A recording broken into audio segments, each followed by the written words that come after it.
Chapter 4:17. Since it was not caused by under everything, then the only reasonable explanation was that Hulk had refined too much gamma energy, causing him to lose control of his body. It was extremely easy to lose control of one's body when there was too much gamma energy in one's body. Such cases of loss of control were not rare.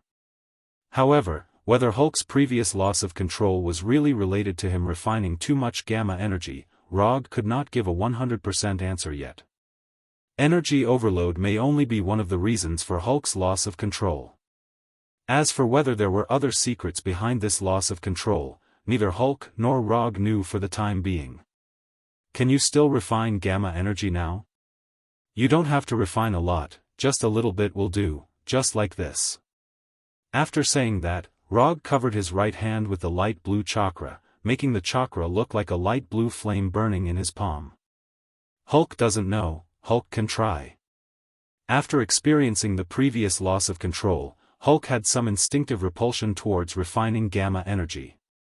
But he didn't want to disappoint Rog, so he copied Rog's appearance, raised his huge right hand, and began to refine gamma energy in his body. At this time, Hulk showed a rare cautious expression, looking at his right hand with a serious face.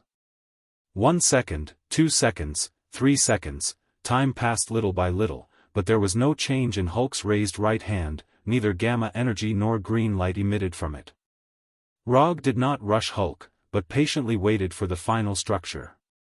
Hulk worked very hard for more than 20 seconds, but there was still no change in his right hand. Just when Hulk was about to give up, Rog's voice suddenly sounded. "Look at me."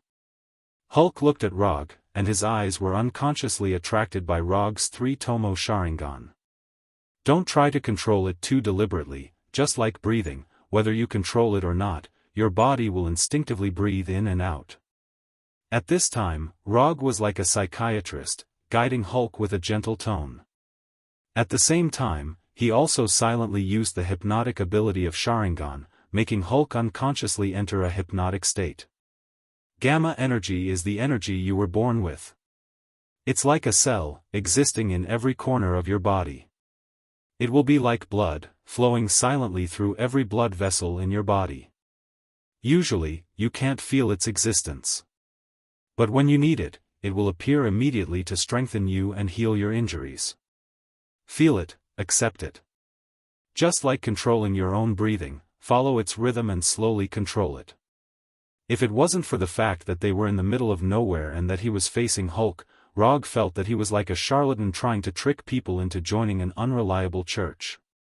Under Rog's hypnosis and guidance, Hulk gradually relaxed, no longer deliberately refining gamma energy, and no longer repelling the gamma energy that was born with him. Slowly, in Hulk's empty right hand, a faint gas-like gamma energy slowly appeared, and a soft green light lit up little by little. Finally, this gas-like gamma energy converged into a flame-like ionic state, covering Hulk's entire right hand.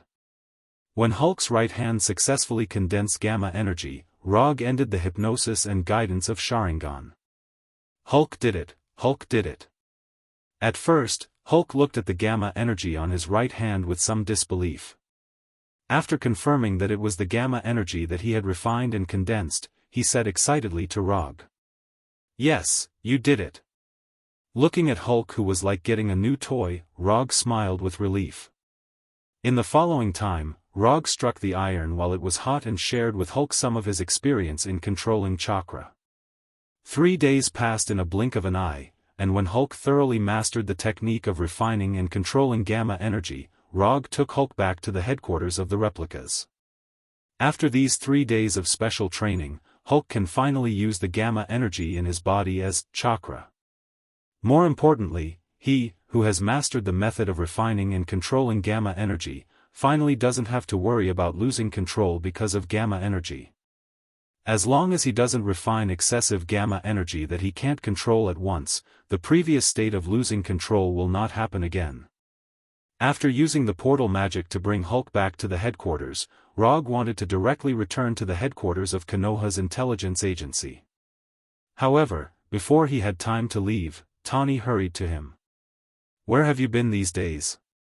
Did you do the big explosion in the suburbs of New York? Tani glanced at Hulk, whose appearance hasn't changed, but he always felt a little different, and then asked Rog. We stayed in a forest for 3 days and gave Hulk some special training. As for the big explosion you mentioned, if there were no other big explosions in the past few days, then the explosion you mentioned was done by me and Hulk. Rog didn't explain to Tani why he and Hulk made such a powerful explosion. This kind of thing, the more he explained, the more complicated it would be. Although Rog didn't directly explain the reason, Tani immediately thought of something, and again looked at Hulk, who felt a little different. Next time, if you have any special activities, can you let me know first? Do you know what the outside media is saying about the big explosion now? A nuclear attack from an enemy country. They almost described this big explosion as the fuse of World War III. Although Tani was very clear that the explosion had nothing to do with a nuclear attack, the ordinary people and the media didn't think so. Especially when the National Security Agency and the military jointly investigated the scene, but no information was released to the public. That was an accident, it shouldn't happen again in the future. Rog didn't dare to guarantee anything to Tani. No one could be sure about such things. Shouldn't? Your answer is really reassuring. Tani said with some dissatisfaction, then continued, about the explosion, I will let the media under my command appease the public, so that they won't be used by some people with ulterior motives.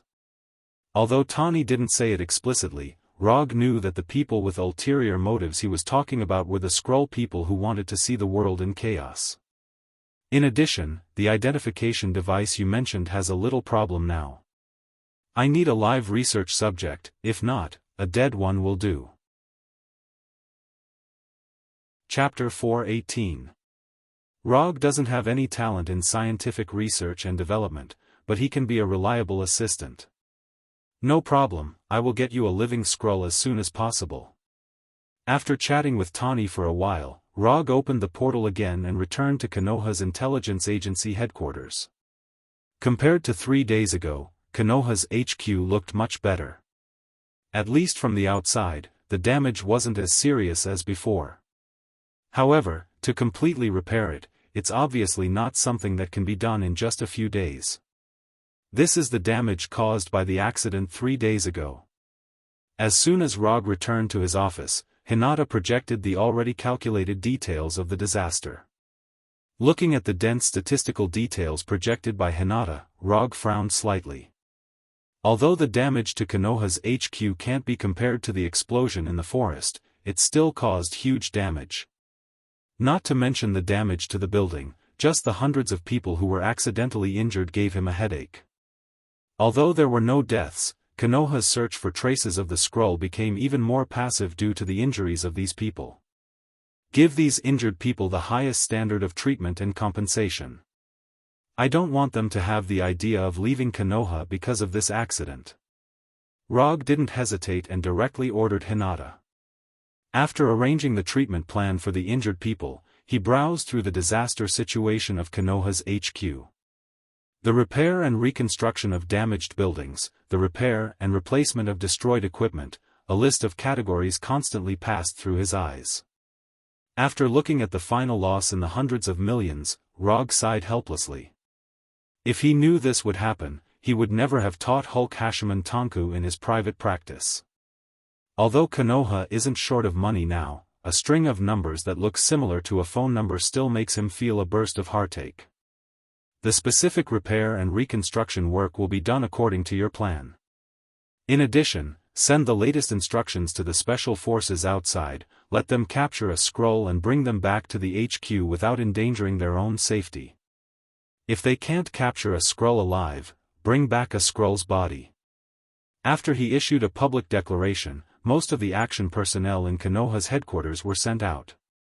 Even Daisy, Pietro, and the others were also searching for the whereabouts of the Skrulls. Now, in addition to some necessary security forces, the rest are some logistics and technical personnel. This was also the main reason why he was worried that the injured would think of leaving Konoha.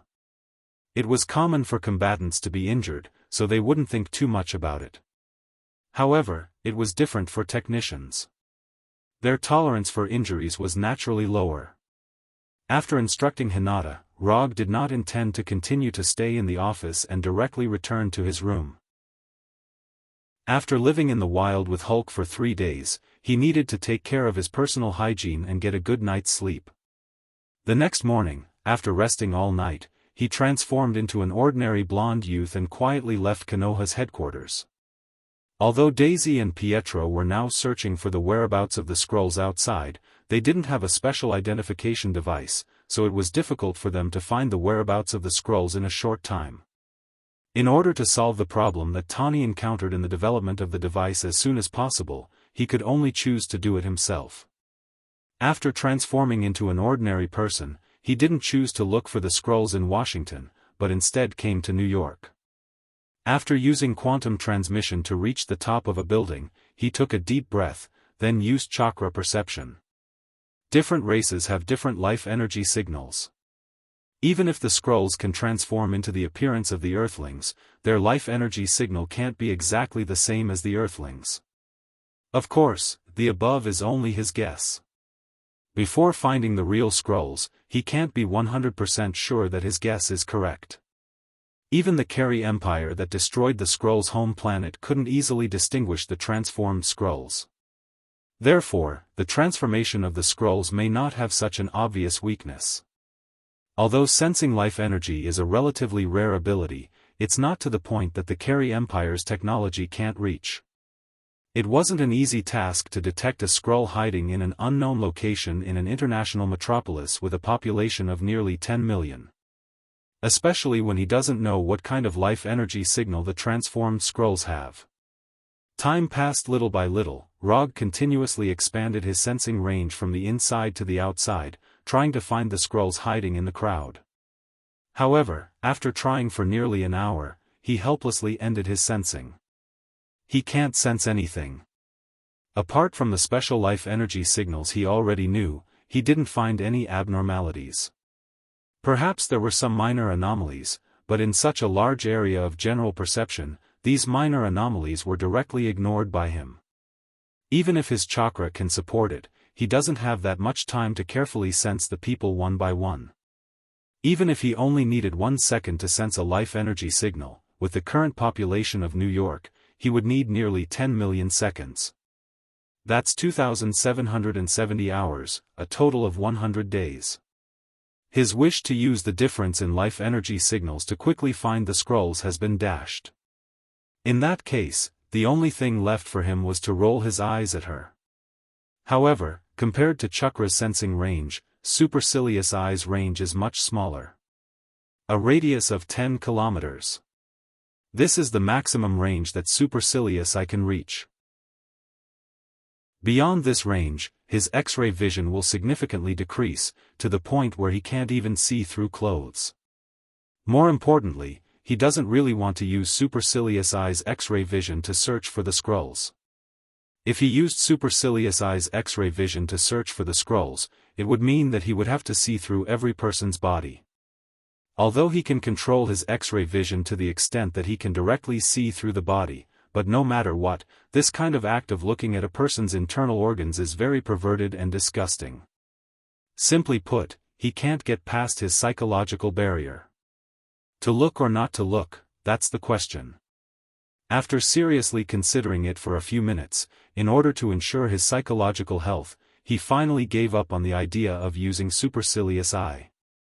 It's fine if it's just a few people, but there are so many people in New York, if he has to look through them one by one, he might as well just kill himself. At least this way, he can die with an untainted brain. Chapter 419. Brooklyn, in a camouflaged vehicle downstairs of an old-fashioned building. Is there really a scroll hiding here? Pietro, wearing a special light blue combat uniform, whispered to Daisy next to him. According to the investigation of the Intelligence Department and Hinata's analysis, the target is more than 80% likely to be a scroll. After saying that, Daisy handed a custom-made tablet to Pietro. On the screen of the tablet, there is a middle-aged man who looks inconspicuous, a bald middle-aged man with a huge beer belly. From his appearance alone, this man named John is a slovenly middle-aged man who lives alone and has been unemployed for a long time. However, according to the analysis of Konoha's intelligence department and Hinata, this inconspicuous John is likely to be a Skrull in disguise. Although Tani hasn't invented a device to identify Skrulls yet, this doesn't mean that Konoha will wait in vain during this time. By analyzing John's behavior and comparing it with his previous life and habits, Konoha's intelligence department made an evaluation that John is suspected to be a Skrull. This evaluation of the intelligence department was further analyzed and confirmed by Hinata, and she obtained the same result. Then what are we waiting for? Pietro's superpower is super speed, and his personality is similar to his superpower. He's a guy who can't calm down. Waiting for his friends to come. At this time, Daisy was wearing the black special combat uniform of Konoha's intelligence department, and her whole body exuded a serious aura. Before Pietro joined Konoha, Daisy was a member of the special combat team. When she joined the special forces, she even rejected Roger's arrangement and started from the lowest level of the special forces. Even under such circumstances, she was still promoted to the position of captain of the special forces through her military exploits. The team that is acting with her now is the special combat team that she led at the beginning. In addition to Daisy and Pietro leading the special combat team to look for Skrulls outside, Punisher, Abomination, Moonstone, Red Tank, and others are also leading the special combat team outside. At present, only Venom and Xiao Hei are acting alone. Venom has Eddie as his partner, so he doesn't need other teammates. Blackie, on the other hand, simply did not like to be used by others. Other than Rog, he had no interest in becoming someone else's weapon, so he also chose to act alone. His friend is also from Skrull? Pietro asked. I'm not sure. It could be a friend of John's real identity, or it could be a friend disguised as John's friend. The intelligence department is currently analyzing the situation, but due to the incident at the headquarters, the speed of the analysis is much slower. Speaking of the accident at the headquarters, Daisy and Pietro looked at each other helplessly. As soon as the accident happened, they received a message from Hinata, knowing that the accident was caused by Rog and Hulk. Rog is really something. He usually looks like a very steady person, but he always likes to do dangerous things. Recalling what Rog had done before, Pietro couldn't help but complain. It's not a good habit to talk behind someone's back. You won't be able to find a girlfriend if you keep doing this. As soon as Pietro finished speaking, Rog's voice came from behind him, startling him. No, I didn't. Pietro quickly explained and turned around to look behind him. No. Why are you here? Didn't Hinata say that you took Hulk outside? Pietro immediately changed the topic.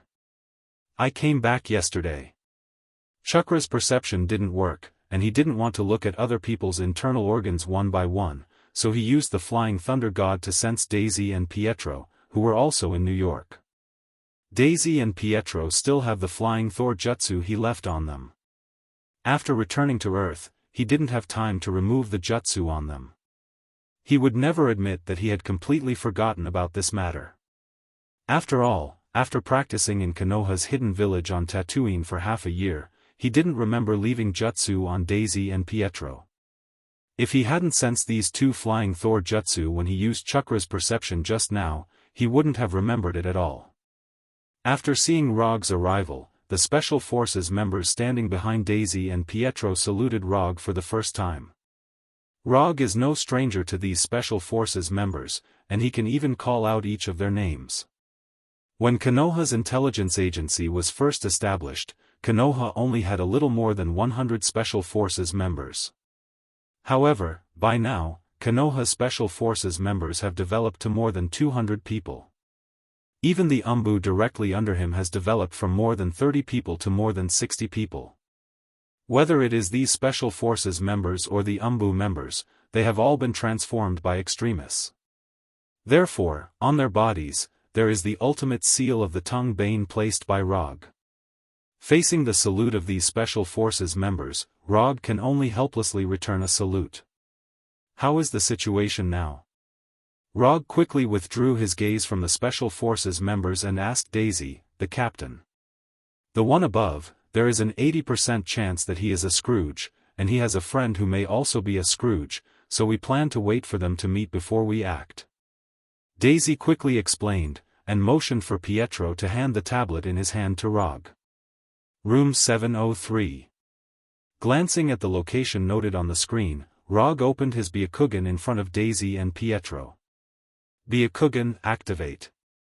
In an instant, the blue veins next to his eyes bulged, and Rog's white eyes became even weirder.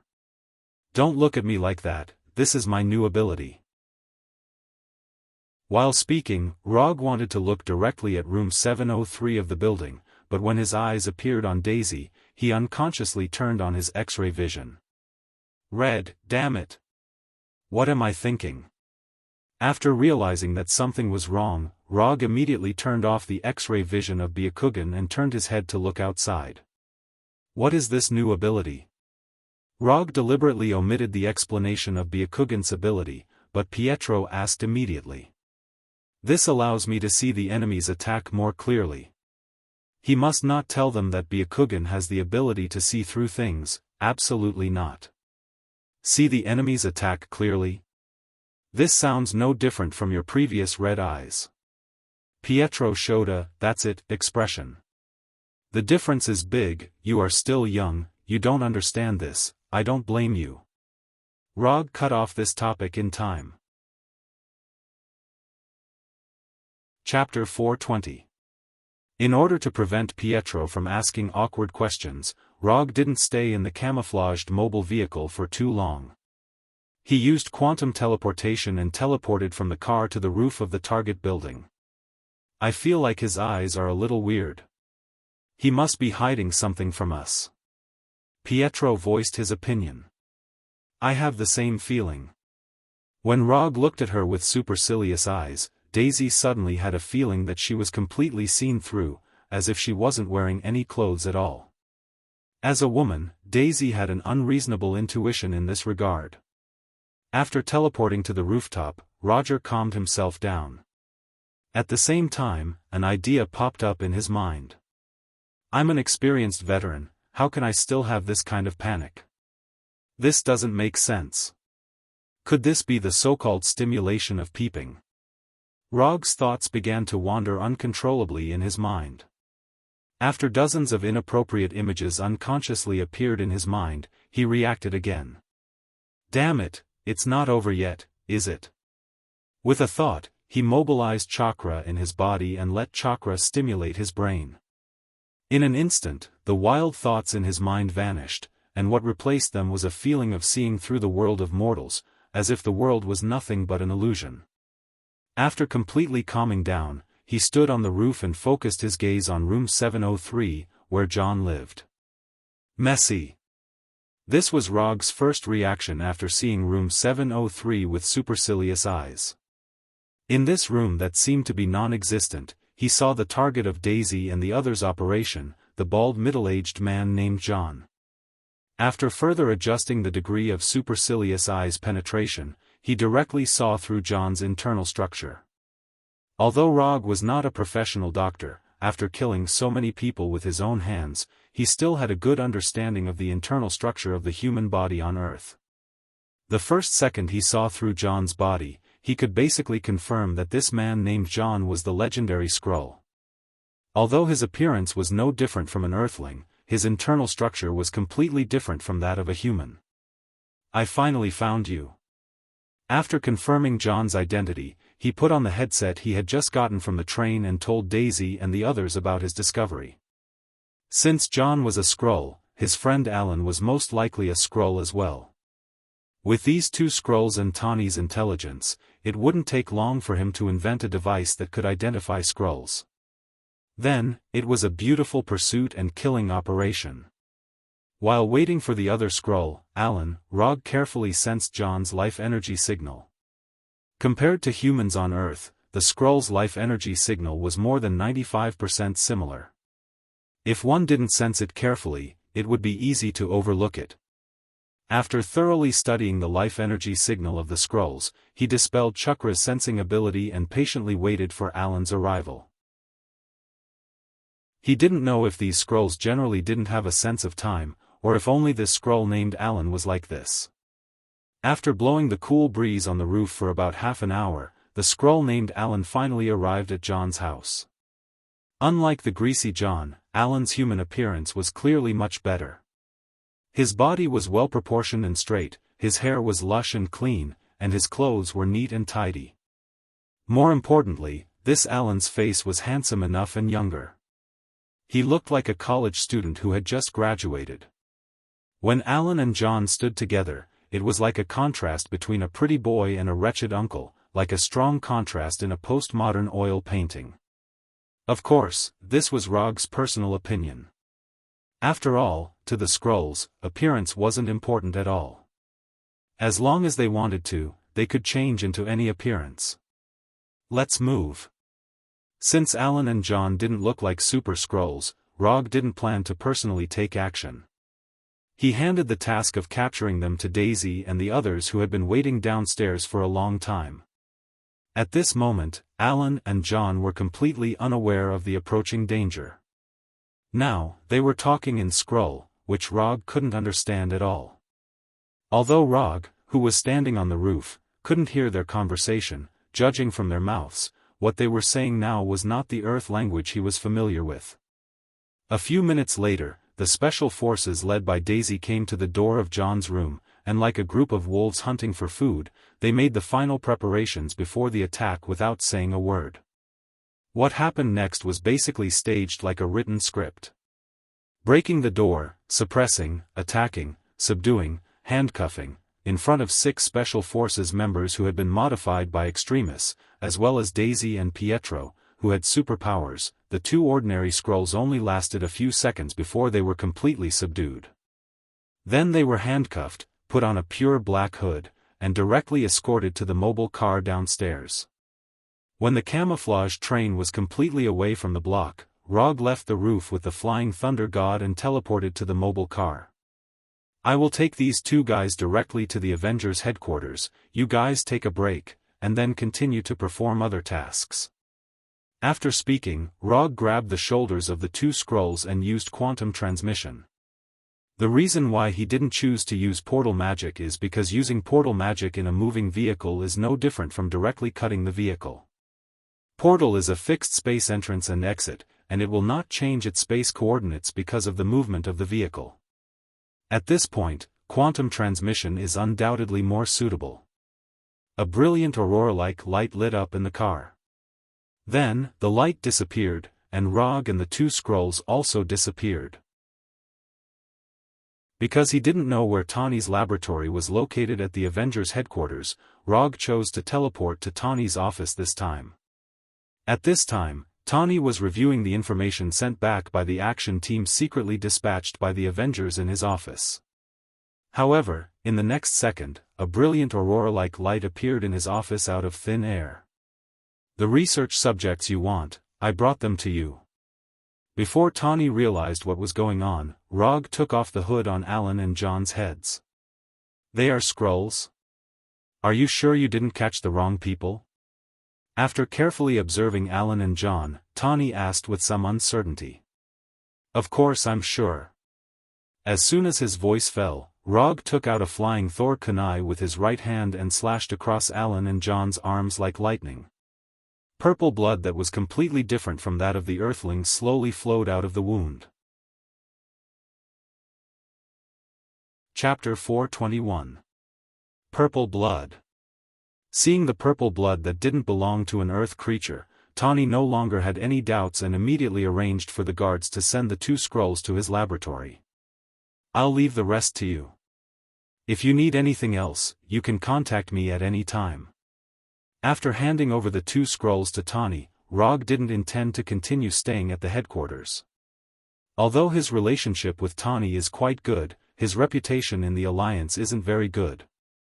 Tawny, Hulk, Natasha, and Scott are the only 4 people in the Alliance who aren't dissatisfied with Rog's domineering style.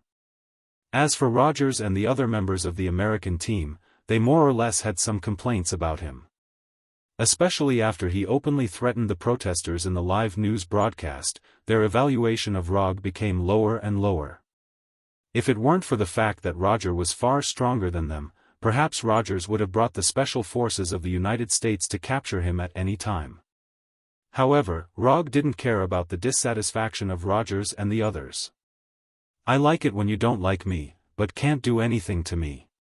No problem. If Konoha needs any help, you can contact the Alliance at any time," Tani replied. Afterward, Rog used the portal magic and returned to Konoha's headquarters.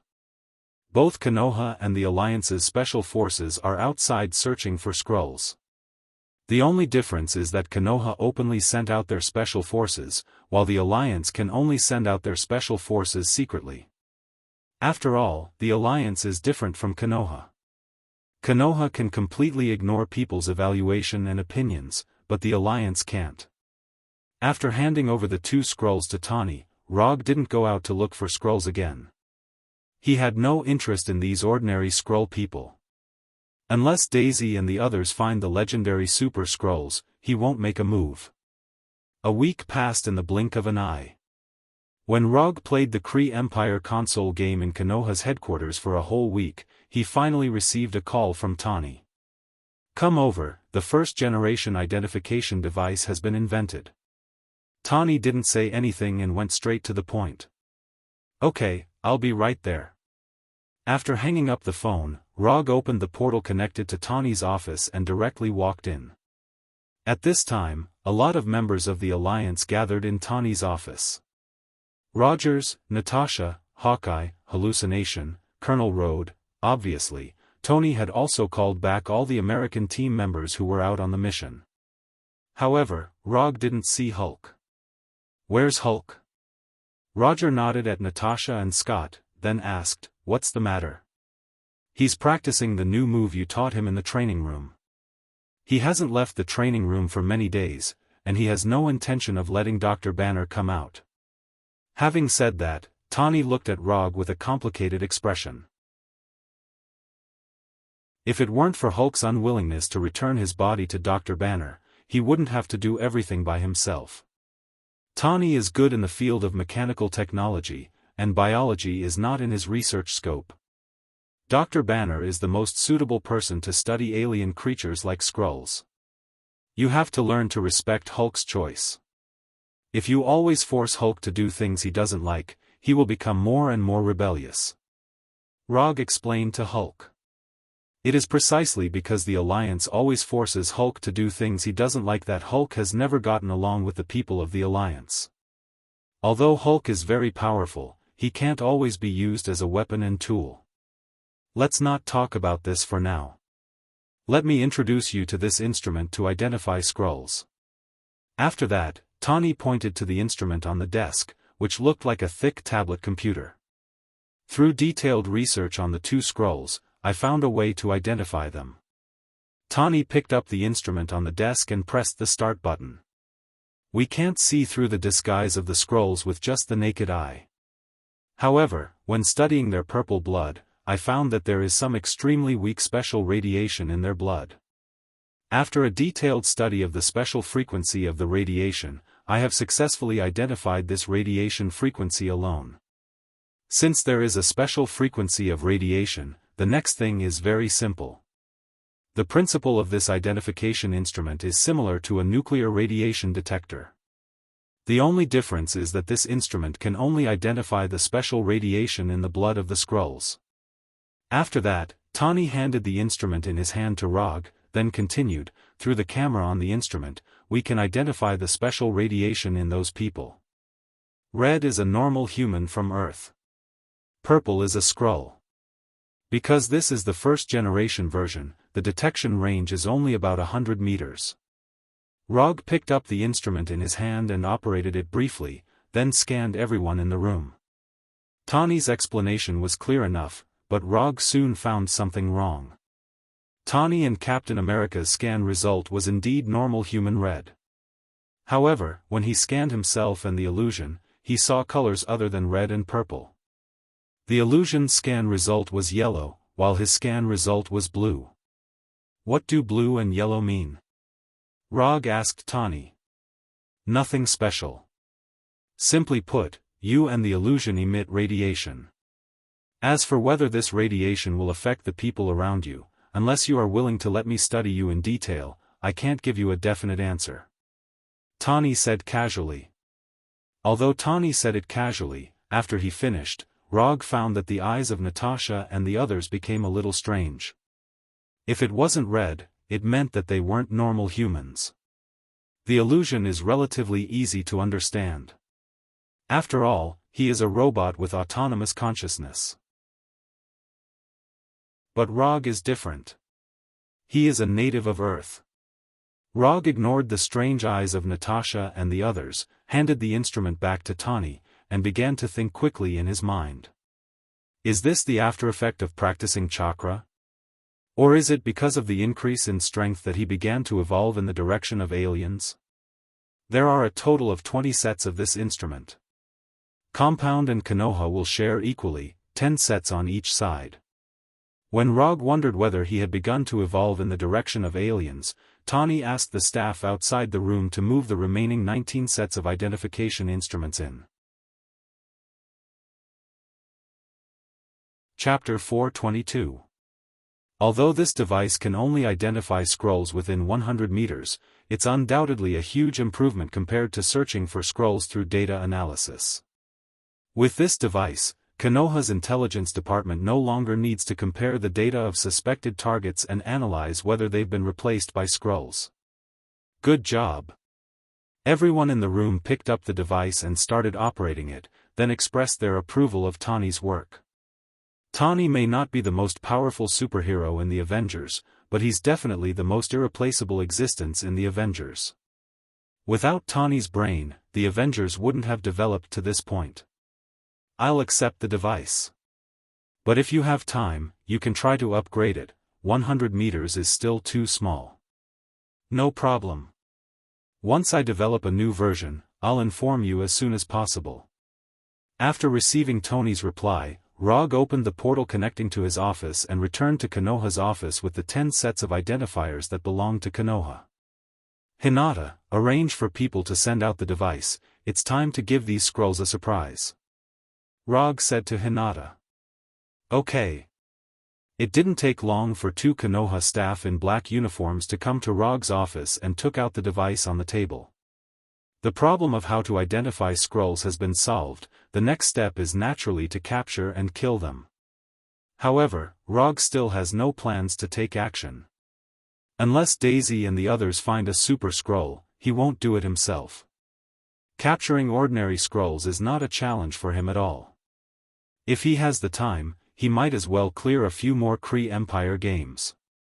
Under Hinata's arrangement, the identification device invented by Tony was quickly sent to Daisy and the others who were acting outside. With the device, the efficiency of Konoha and the Avengers' operations has been significantly improved. In just 3 days, the number of captured and killed scrolls has reached more than 20. The number of suspected names on the list is also decreasing at a considerable speed. Sama, the joint conference will start in half an hour. Hinata woke up Rog, who was addicted to the game. Got it. Although somewhat reluctant, Rog still logged out of the Kree Empire game and took off his helmet. At this time, a week has passed since Tani handed over the device. In this week, Konoha and the Avengers achieved brilliant results. They had captured 36 scrolls alive and killed 43 scrolls. Under the joint attack of Konoha and the Avengers, the scrolls active in Washington and New York were all caught in one net. Even the scrolls who disguised themselves as government workers weren't spared from the attack. In the beginning, the White House and military expressed their dissatisfaction with Konoha and the Avengers. But when they received the corpses of scrolls, they obediently shut up. Because of the scrolls with the scrolls to kill Konoha. Even the suggestion of a joint press conference was tactfully proposed by the White House and the military. But even if they didn't mention it, Tani had already decided to hold a press conference. In the past 6 months, the Avengers had taken the blame many times, and the support of the public has reached an all-time low. Now that there is sufficient evidence, it's time to wash away the slander. Rog didn't have any objection to Tani's decision to hold a press conference. But on the issue of how to deal with the captured scrolls, they had different opinions. Tani's idea was to show the scrolls who were still alive at the press conference, put the witnesses in front of the public, and then lock them up in a secret prison. Tani's idea wasn't wrong. After all, in the UA, some states didn't even have the death penalty. And this approach was in line with the humanism that the UA has always promoted. However, Rog had a different view on this. Showing the existence of the scrolls to the public was no problem. After the Battle of New York, people all over the world knew that there were other intelligent life forms in the universe. Since there were the Zatari, it wasn't strange to have another scroll. What really caused them to have different opinions was the decision of whether to lock up the scrolls. Tani was more inclined to lock up the scrolls, while Rog was more inclined to kill them. If they kept the scrolls alive, who knew what would happen in the future? It was better to just kill them. Neither of them could convince the other, so the joint press conference was held. The scrolls would be displayed at the press conference. At the same time, they would announce a 3-day secret voting campaign on the spot. Any UA citizen with legal status could log on to a special website to vote. The results of the voting would determine the fate of the scrolls. At 1:00 in the afternoon, at the Avengers headquarters in the suburbs of New York, the joint press conference was held on time. Tani was the main speaker of the press conference. He stood on the stage and introduced the scrolls' abilities in detail, as well as the dangers they brought. However, even when he asked the staff to bring a few scrolls who hadn't transformed onto the stage, the reporters didn't have much of a reaction. Looking at the somewhat deserted scene, Tani seemed to have realized something. Once the impression was bad, it was difficult to recover. Even if people knew that the scrolls had disguised themselves to frame the superheroes, they wouldn't change their opinion. Because once they changed their opinion, it meant that they had to admit that they were stupid and that they had done wrong. It was similar to the king's new clothes. Although they knew it was the truth, they would never admit it. Before the press conference started, Rog expected this. But he didn't remind Tani. Instead, he wanted to let Tani experience it himself. Although Tani had experienced some pain, he still overestimated human nature. As Rog expected, the climax of the press conference came when Tani announced the voting to decide the fate of the scrolls. What right do the Avengers and Konoha have to decide the fate of the scrolls? Although they are aliens, they are also living beings. Even if there is a trial, they can only be tried through the law. Although the scrolls have the ability to transform, you don't have enough evidence to prove it. The so-called evidence you provided is only your side of the story. The reporters in the audience said one after another, directly targeting the Avengers and Konoha.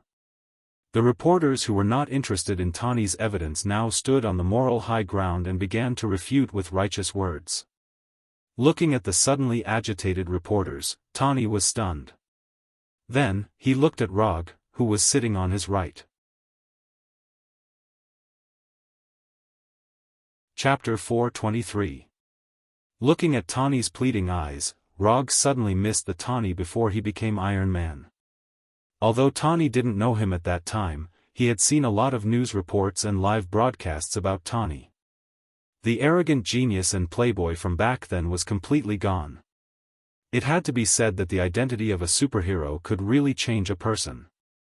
If it was the Tani from back then, he would never have shown such pleading eyes, let alone be speechless by the reporters' questions. After silently lamenting in his heart, Rog stood up and came to the podium. There was no need for any verbal communication. When Rog came over, Tani immediately gave up his position and sat in his seat without saying a word. When the person standing on the podium became Rog, the sharp questions from the audience instantly disappeared without a trace. A person's name, a tree's shadow. The reporters in the audience may not have dealt with Rog before, but they must have seen Rog's arrogant public declaration. "I will answer your questions just now." Rog said in a calm tone, his eyes slowly swept over every reporter in the audience. Although he hadn't done anything yet, the moment his eyes swept over them, all the reporters in the audience felt an inexplicable chill. However, as reporters, they showed excellent professionalism and didn't show any signs of losing their composure. This was a live broadcast. If they lost their composure, even if their careers weren't ruined, they would at least go down the drain. Actually, I can answer all your questions with one sentence. We are not discussing with you how to deal with these scrolls, we are just informing you. It doesn't matter if you're willing or not, or if you acknowledge it or not, the fate of these scrolls is only imprisonment for life or death. You only have the right to vote or not, you have no right to raise any objections. If you want to show your benevolence, go to this website and vote. Do you understand? Rog's tone was neither cold nor stern. However, everyone could hear the undeniable tone in his words. After that, Rog gestured to the staff below the stage to project the voting page onto the huge screen on the stage. At this time, the statistics below the death and life imprisonment options were still 0. The reason why it was still 0 was not because no one in the United States had voted, but because the voting had not even begun. Now, I announce that the voting for the punishment of the scrolls has officially begun. As Rog's voice sounded, the 72-hour countdown at the top of the voting page began to roll. A few seconds after Rog announced the start of the voting, the statistics on the page began to rise crazily. 1,000, 5,000, 10,000, 30,000, 50,000. Looking at the increasing numbers on the page, the reporters sitting in the audience fell silent. Just as Rog had said, they had no right to make any suggestions or objections. The crazy numbers on the voting page proved an incomparably cruel fact. That is, not many people cared whether Konoha and the Avengers' decision was legal or not. In other words, those who voted tacitly agreed that Konoha and the Avengers had the right to do so. With the official start of the voting, the scheduled process of the press conference was all over. However, Rog did not leave the stage at this time, but continued, perhaps even now, some people still don't believe that the previous accidents were caused by the scrolls, but it doesn't matter, because the evidence you want is now in front of you. All cameramen, aim the camera at the door. Not to mention the reporters and cameramen at the scene, even Tawny and Daisy didn't understand Rog's words. However, they soon knew the reason. The venue of the press conference was on the grass next to the Avengers' headquarters, only a few dozen meters away from the door. After hearing Rog's words, everyone at the scene turned to look at the door. Then, they saw a large group of superheroes. Iron Man wearing an Iron Man armor, Captain America holding a shield, Hulk with a tall figure, Hawkeye with a bow and arrow. Of course, among these superheroes, there were also no faces of Konoha members. Punisher, Abomination, Shockwave Woman, Quicksilver, Red Tank. Among these superheroes, except for Yondaime Hokage and Thor, the faces of Konoha and the Avengers who have publicly appeared and performed missions outside were basically all there. Did you know this would happen? Looking at the superheroes who suddenly arrived on the opposite side, Tawny asked Rog. Isn't this a normal thing? If Rogers and the others were tried in public on other planets, you would definitely take people to rescue them. Rog answered calmly. When Tawny proposed a huge press conference, he guessed this. What's more, they also made a special advance notice. Why didn't you say it earlier? We weren't ready to fight at all. Tawny complained. No, it's just that you weren't ready. Konoha was ready early in the morning. We will stop them first. You are responsible for evacuating the crowd and sending these people to a safe place. After that, Rog summoned his Haori and Kusanagi sword. Tawny wanted to continue to say something, but when he saw that Konoha's people had rushed up, he could only silently accept Rog's arrangement. This is also an opportunity for us, an opportunity to catch them all in one fell swoop. As soon as his voice fell, Rog's figure disappeared on the stage, leaving only a finger-thick light blue electric snake. Lightning body flicker. Using the lightning body flicker, Rog came from the stage to the door in an instant, and the Kusanagi sword in his hand was wrapped in light blue lightning. Without any hesitation, the Kusanagi sword in his hand directly stabbed the nearest Hawkeye. Whoosh! The Kusanagi sword wrapped in lightning cut through the Hawkeye's neck like cutting through a cream cake, instantly beheading him. Byakugan, open. When the head of the Hawkeye flew, Rog opened the Byakugan at the same time, increasing his vision to the level of cheating. When Rog took the lead to kill the Hawkeye, the other Konoha's people also launched their own attacks. Chapter 424. Daisy, Quicksilver, and the Punisher, who came to the press conference with Rog, immediately targeted their pirated versions. The shockwave from Daisy's palms directly sent her pirated versions flying. Quicksilver, on the other hand, played a racing game with his pirated version. As for the Punisher, his attack was the simplest and most violent. He directly pulled out the pistol at his waist and madly shot his pirated versions.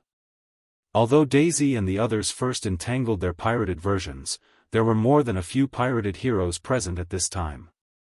Just as these pirated heroes planned to join forces to deal with Daisy and the others, two terrifying figures fell from the sky like meteorites, smashing two huge craters on the grass. Abomination and the Red Tank appeared. Because the two of them were too big, Rog didn't bring them to the press conference, but arranged them in the Quinjet. The domineering appearance of Abomination and the Red Tank immediately attracted the attention of these pirated heroes, and also disrupted their plan to besiege Daisy and the others. Following Abomination and the Red Tank were Blackie and Venom, whose appearance was 95% similar. Like Abomination and the Red Tank, they were also arranged in the Quinjet by Rog. Following Blackie and Venom was Moonlight Stone, who was wearing a gold and white uniform.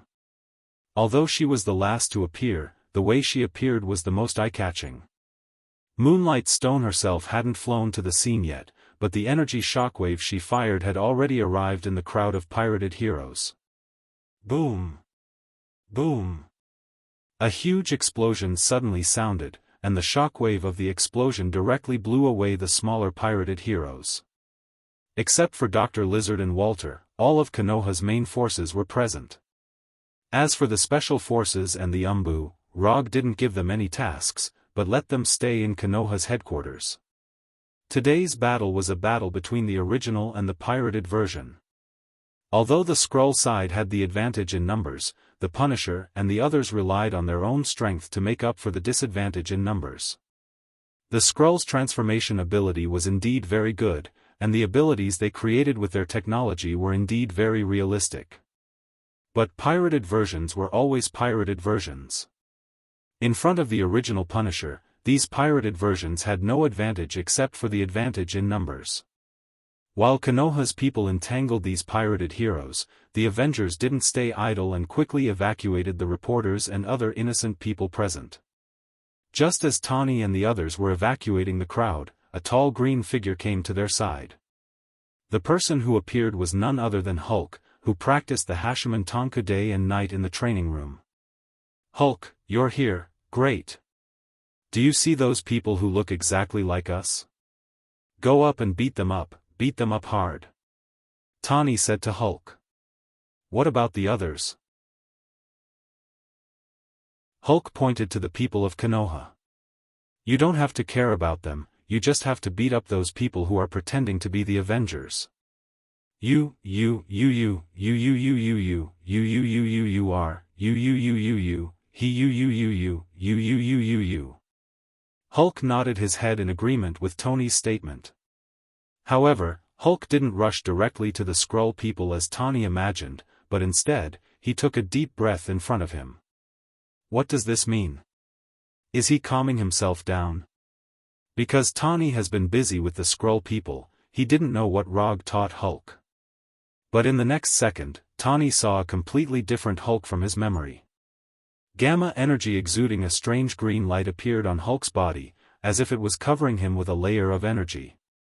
Then, just as Tani was about to ask Hulk what was going on, Hulk said very seriously, Hashiman Tonku, first gate, open, open. As Hulk's voice sounded, the gamma energy on his body became stronger. However, what really shocked Tawny was that Hulk was exuding an amazing aura that was completely different from before. In the past, although Hulk was very powerful, he always gave people the feeling that he was crazy and brainless. But now, Hulk was exuding a cold-blooded and austere aura like a veteran. What did Rog teach Hulk? The current Hulk looks very dangerous. No, after this matter is over, I must have a good chat with Hulk. Just as Tawny was surprised by Hulk's aura, Hulk suddenly disappeared in front of him, leaving behind an afterimage.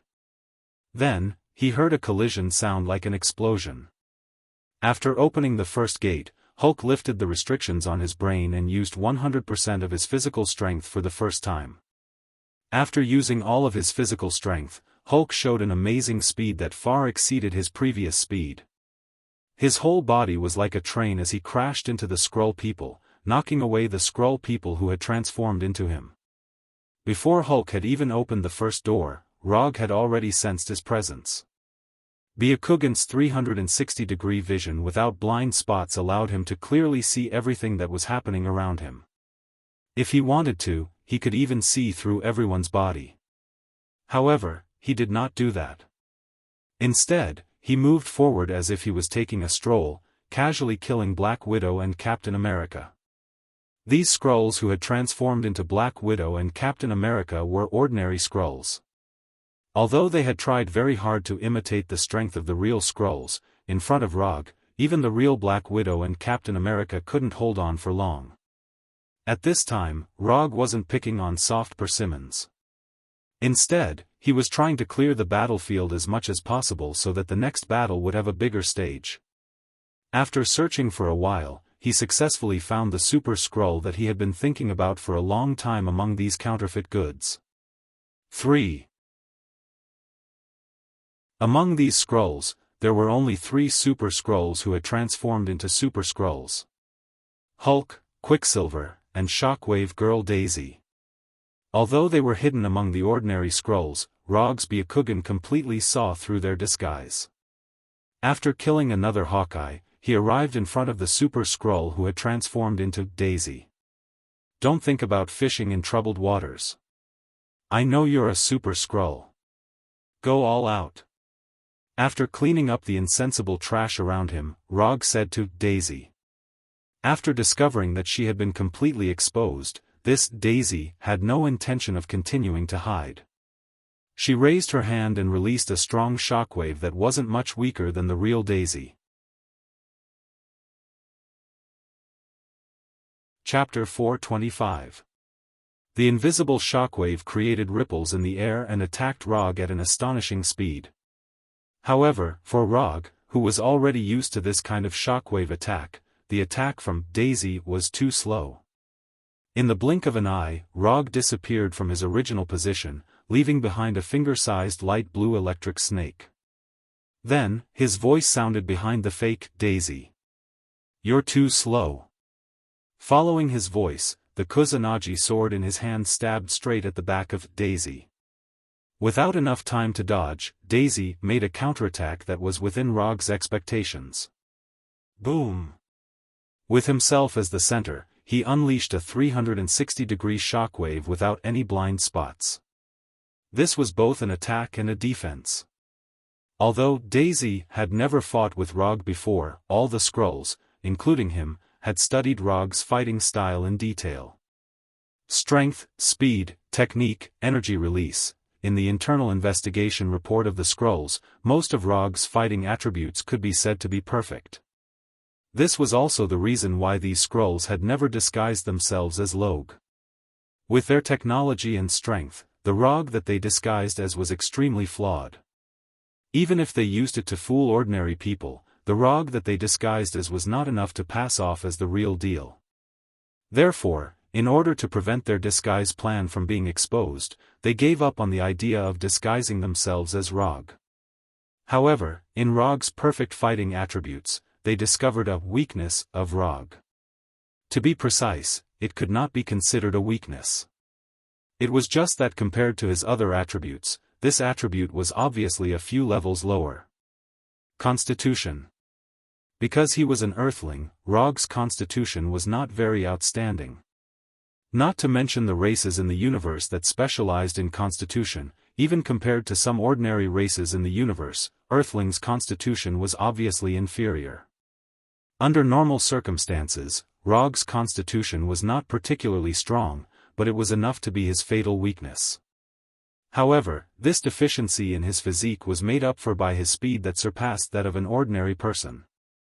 When analyzing Rog's fighting videos, the Skrulls discovered that Rog had a preference for close combat. In response to this phenomenon, they developed an effective method to deal with Rog's weak constitution. In close combat, they would exchange injury for injury. Although the physiques of the Skrulls aren't that strong, compared to the humans of Earth, they still have an advantage.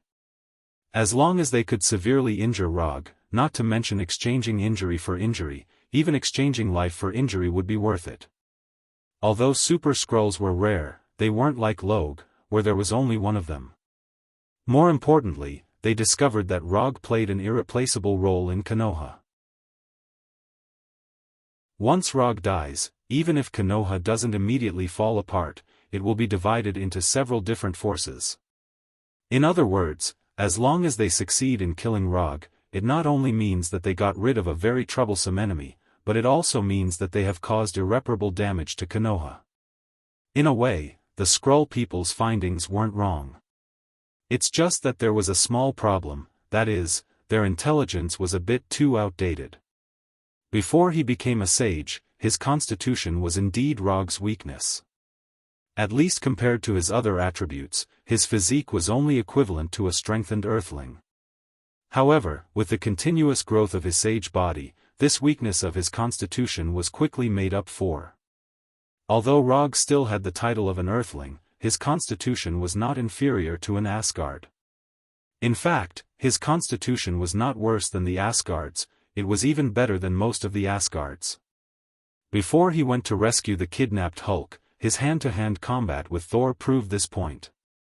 Even if these Skrulls paid a bit of attention to news from the universe, such as his battle with Luo Nan and Thanos on planet Saga, these Skrulls wouldn't continue to believe that his physique was a weakness. Facing the shock wave flying at high speed, Rog did not dodge, his body directly flashed with the chakra coat wrapped with lightning. Lightning release chakra mode. In just a moment, Rog covered his whole body with lightning release chakra, covering himself with a layer of chakra coat that was not inferior to steel. The invisible shock wave of the fake Daisy was like a tsunami wave that hit Rog. Then, his chakra coat was stirred up in a circle of ripples. This shock wave that had no blind spots came quickly and left quickly, its power was not small. At the very least, the Skrulls not far from Rog and the fake Daisy, as well as the abominations and red tanks, were all sent flying by the shock wave. However, Rog, who was closest to the fake Daisy, was still standing in his original position. Your reaction is not bad. But it's still too slow. As soon as his voice fell, the Kusanagi sword in Rog's hand drew two silver arcs in the air. Chi! Chi! Like cutting a watermelon, the Kusanagi sword did not receive any resistance, easily cutting through the fake Daisy's two arms. Her arms were directly cut off. Purple blood spurted out from the wound on the severed arm, as if a faint purple rain was falling. If he wanted, he could directly kill this fake Daisy. However, the fake Daisy's identity as a Super Skrull allowed her to avoid the fate of being directly beheaded. Rog wasn't very interested in the Skrulls' ability to change their appearance. However, he was quite curious about the Super Skrull's ability to copy the target's ability. In order to satisfy his little curiosity, he decided to take these three Super Skrulls back to Konoha and study them. After removing the fake Daisy's two arms, Rog flashed behind the fake Daisy, his left hand turned into a knife and hit the back of her neck. The sudden heavy blow knocked out the fake Daisy without any suspense. The Skrulls present didn't expect that one of the three strongest Super Skrulls among them would be so weak in front of Rog. She couldn't even hold on for more than 10 seconds. Although they found it hard to believe, as members of their race, the nearby bandit heroes immediately rushed forward in an attempt to save the bandit, Daisy, who had been knocked out by Rog. However, their speed was still too slow. Just as they took their first step, Rog's left hand grabbed the fake Daisy's collar, and the two disappeared directly. Flying Thor. In order to prevent this super Skrull from bleeding to death, Rog didn't waste any time and directly took her back to Konoha's laboratory. Hinata, look after this guy, don't let him die. After instructing Hinata, Rog's figure disappeared again. The super Skrull who lost her arms was lying motionless on the dissection table in the laboratory. The humanoid robot in the corner was awakened by Hinata, took bandages, sutures, and other tools, and came to the dissection table without saying a word.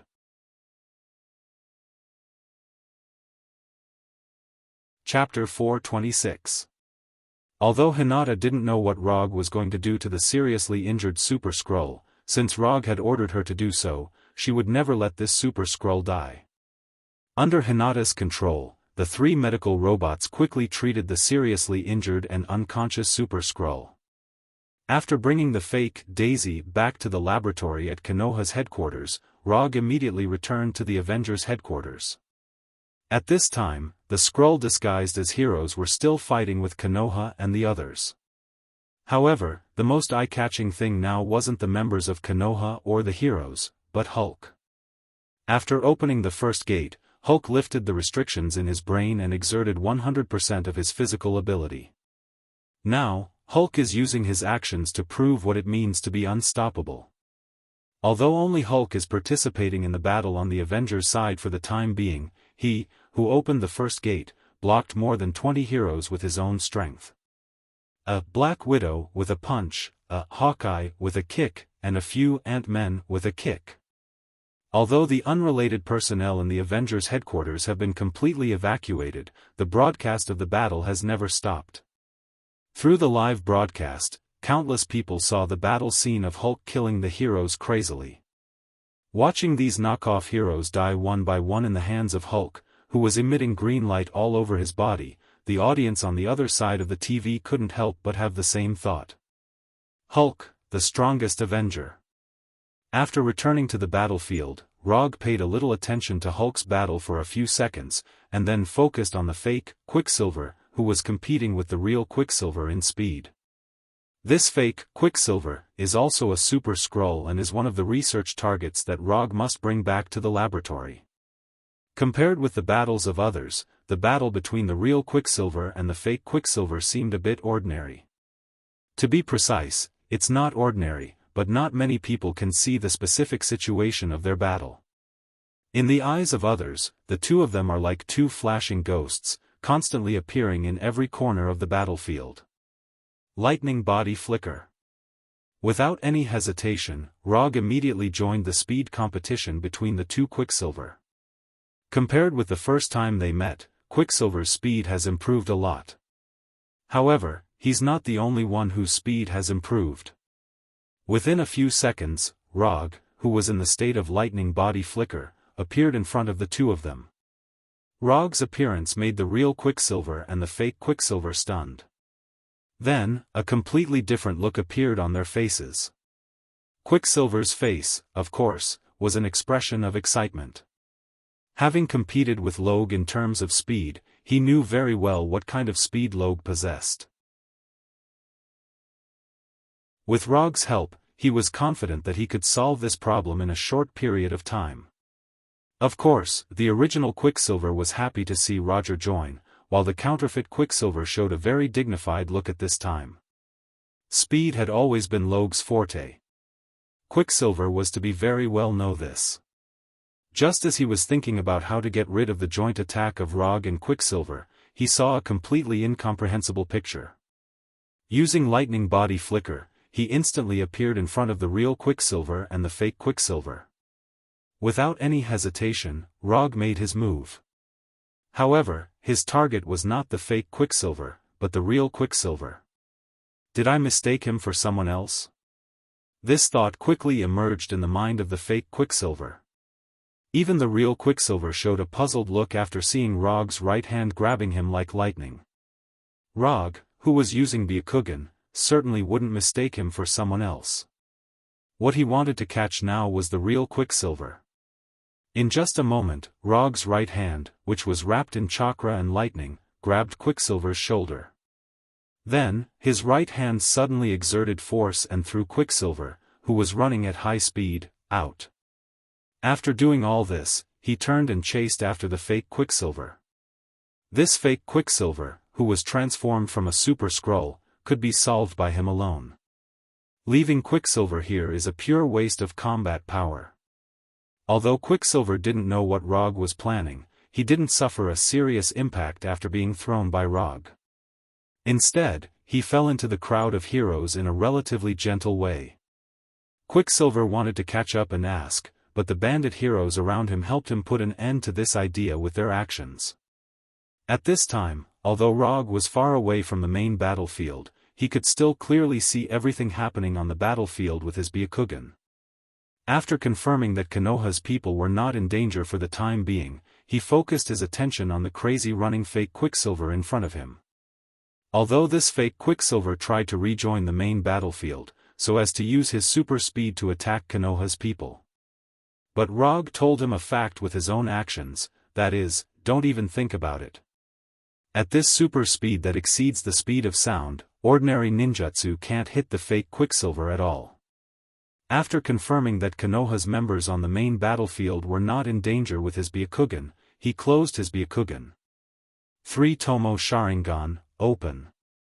First gate of Hashiman Tanku, open. After switching Byakugan to Sharingan, he opened the first gate of Hashiman Tanku at the same time. With the opening of the first gate, his already amazing speed instantly became even more terrifying. He didn't use Hashiman Tanku to directly attack the fake Quicksilver. He had a better way to deal with this fake Quicksilver. After using the Hashiman Tanku, he instantly caught up with Quicksilver in front of him as if he had turned on the nitrogen acceleration of a race car.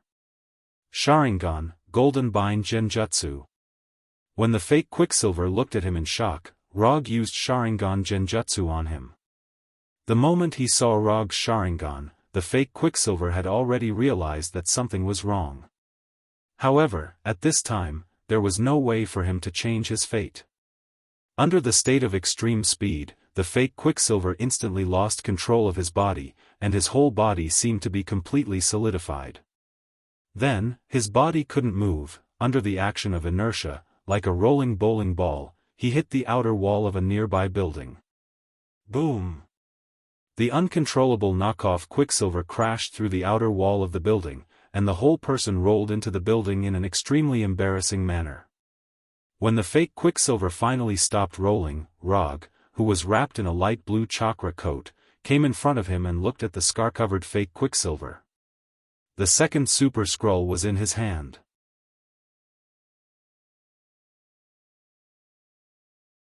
Chapter 427. This guy copied Pietro's super speed. He won't be able to move normally for half an hour. Check his injuries, don't let him die.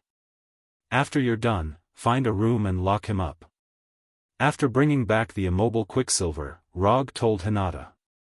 At this time, on another dissection table in the laboratory, the medical robot was helping the fake Daisy with the final treatment. She copied Daisy's superpower, don't forget to prepare a room for her. Rog glanced at the fake Daisy on the autopsy table, who had turned back into a Skrull, and continued. Yes, sir. Hinata's gentle voice sounded out of thin air in the laboratory. After instructing Hinata, Rog once again used the Flying Thor and returned to the headquarters. Both the fake Daisy and the fake Quicksilver were in his hands, only the fake Hulk was left. When he returned to the headquarters of the Avengers, the first thing he saw was his last target, the fake Hulk that was transformed from a Super Skrull. He was being beaten up by the real Hulk who had opened the 8 inner hidden gates. Although he didn't know how a Super Skrull with a body similar to an ordinary person became a huge Hulk. However, after seeing the fight between the real Hulk and the fake Hulk, he had to admit that the fake Hulk perfectly copied some of Hulk's abilities. Resistant to beatings. Especially resistant to beatings. Even in the face of the real Hulk who had opened the Hashiman Tonku, the fake Hulk still showed an extremely tenacious ability to resist all of Hulk's attacks. While Rog was appreciating the violent aesthetic scene of the real Hulk beating the fake Hulk, Tani and the others, who had evacuated all the unrelated personnel and changed their equipment, finally joined the battle. Similar to Konoha's people, Tani and the others first chose their fake versions. For a while, the grassland of the Avengers became lively. 5 or 6 Iron Man in Iron Man armor were fighting in the air, and 3 or 4 identical Captain America were fighting with each other. The graceful Black Widows were fighting in a group, and the Hawkeye were shooting arrows at each other. The War Machine Colonel Rog, Falcon Sam, Ant-Man Scott, and the others were also fighting fiercely with their knockoff versions. The only one who looked more relaxed was Illusion. He didn't know if it was too difficult to imitate Illusion, or for some other reason. Among these heroes, Rog only saw one fake Illusion. With the addition of the Avengers, the fake heroes, who didn't have much advantage, suddenly became more precarious. After a while, Roger, who has activated his Sharingan, began to be unable to distinguish their true identities. But even so, he didn't intend to switch back to be a Kugan. The only target he needed to deal with now was the fake Hulk, who was fighting with the real Hulk. As for the other knockoff heroes, they could be dealt with by the real deal. Flying Thor. After sensing the Flying Thor technique on Hulk, Rog directly flashed in front of him and joined forces with him to attack this fake version of Hulk. Taijutsu, Monstrous Strength. After further development of the Sage Body, Rog rarely took the initiative to use Monstrous Strength. Even when fighting with Ronin on Saga planet, he didn't deliberately open Taijutsu, Monstrous Strength. However, at this time, in order to send this fake version of Hulk flying as soon as possible, he directly used Monstrous Strength. Even one-on-one with the real Hulk who opened the first gate, this fake version of Hulk couldn't gain the upper hand. When Rog also joined the battle, this fake version of Hulk didn't even have a chance to fight back and could only be beaten passively. Although Hulk didn't know why Rog suddenly joined the battle, he had no opinion on Rog's approach. Not only that, he even somewhat liked the feeling of fighting together with Rog. Under the joint attack of Hulk and Rog, this fake version of Hulk only lasted for less than 5 seconds before he was completely sent flying. Just when Hulk was about to chase after him, Rog suddenly stopped him. "Leave him to me, you go deal with the rest." After speaking, Rog didn't wait for Hulk's reply and used Lightning Body Blink to chase after him. Seeing Rog's figure suddenly disappear, Hulk, who was emitting a green glow, stopped in place and thought for a few seconds before taking large strides towards the other Hulks. The situation had developed to this point, the Skrull people had completely lost the initiative in the battle. Right now, not to mention rescuing the imprisoned Skrull people, whether they could even leave this place alive was a problem. Thinking of this fake version of Hulk transformed from a Super Skrull person looked at Rog in front of him with hatred. If it wasn't for Rog, their disguise plan wouldn't have been seen through so quickly. If it wasn't for Rog, their rescue plan wouldn't have ended up in such a situation. All of this was caused by the man in front of him. If it wasn't for him, the Skrull people could definitely turn Earth into their new home planet. In this fake version of Hulk's view, the reason why they couldn't occupy Earth was all Rog's fault. It had to be said that the Skrull people who had already started a space civilization somewhat underestimated Earth. In terms of civilization development, Earth was indeed inferior to those planets that had started a space civilization. However, Earth was truly a monster house. The number of hidden monsters on Earth was more than any other planet in the universe. Even if it wasn't for Rog, their plan to invade Earth would absolutely not succeed. However, at this time, this fake version of Hulk obviously wouldn't think so much. In his mind, there was only one thought, and that was to completely kill Rog. He knew that Rog was very strong, but he wasn't weak either. He was a rare Super Skrull among the Skrull people. He was a super Skrull who could perfectly imitate Hulk. He was a super Skrull who survived the full pursuit of the Carry Empire. Just as this fake version of Hulk was about to burst into anger and wanted to prove his strength to Rog, he saw a huge energy ball with a diameter of several meters, crazily rotating. Super Jade Rasengan. Rog didn't intend to explain anything to this fake version of Hulk. The only thing he wanted to do now was to get this rare Super Skrull person to Konoha's laboratory as soon as possible, and then carefully study their secrets. Boom! This fake version of Hulk didn't have time to stand up, the Rasengan in Rog's hand fiercely smashed into his body. Then, a huge explosion similar to the explosion of an intercontinental missile occurred.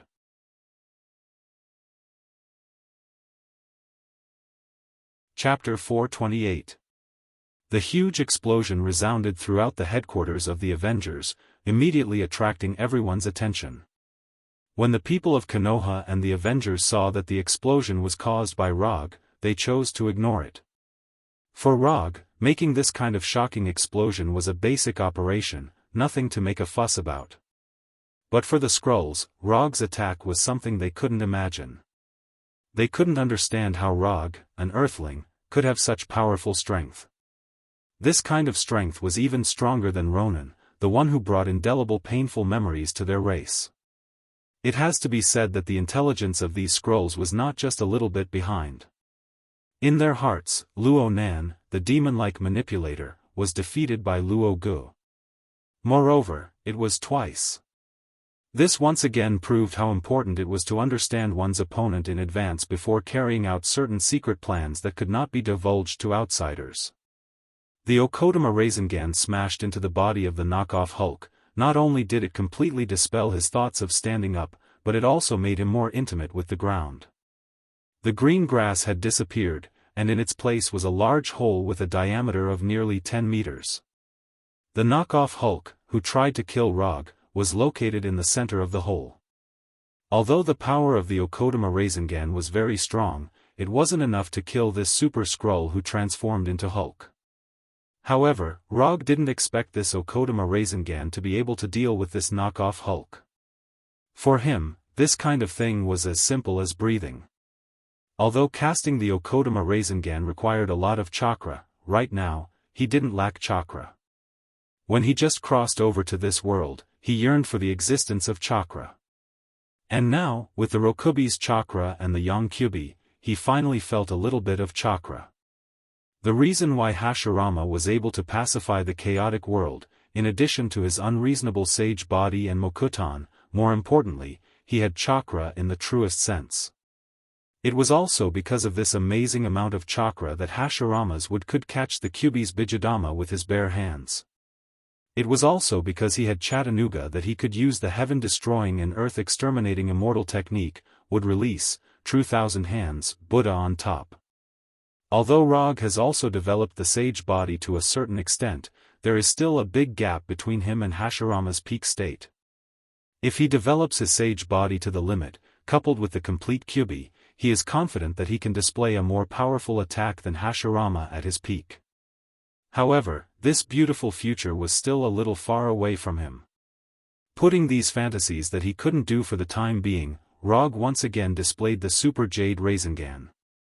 There was nothing that the Rasengan couldn't solve, and if there was, then he would use another one.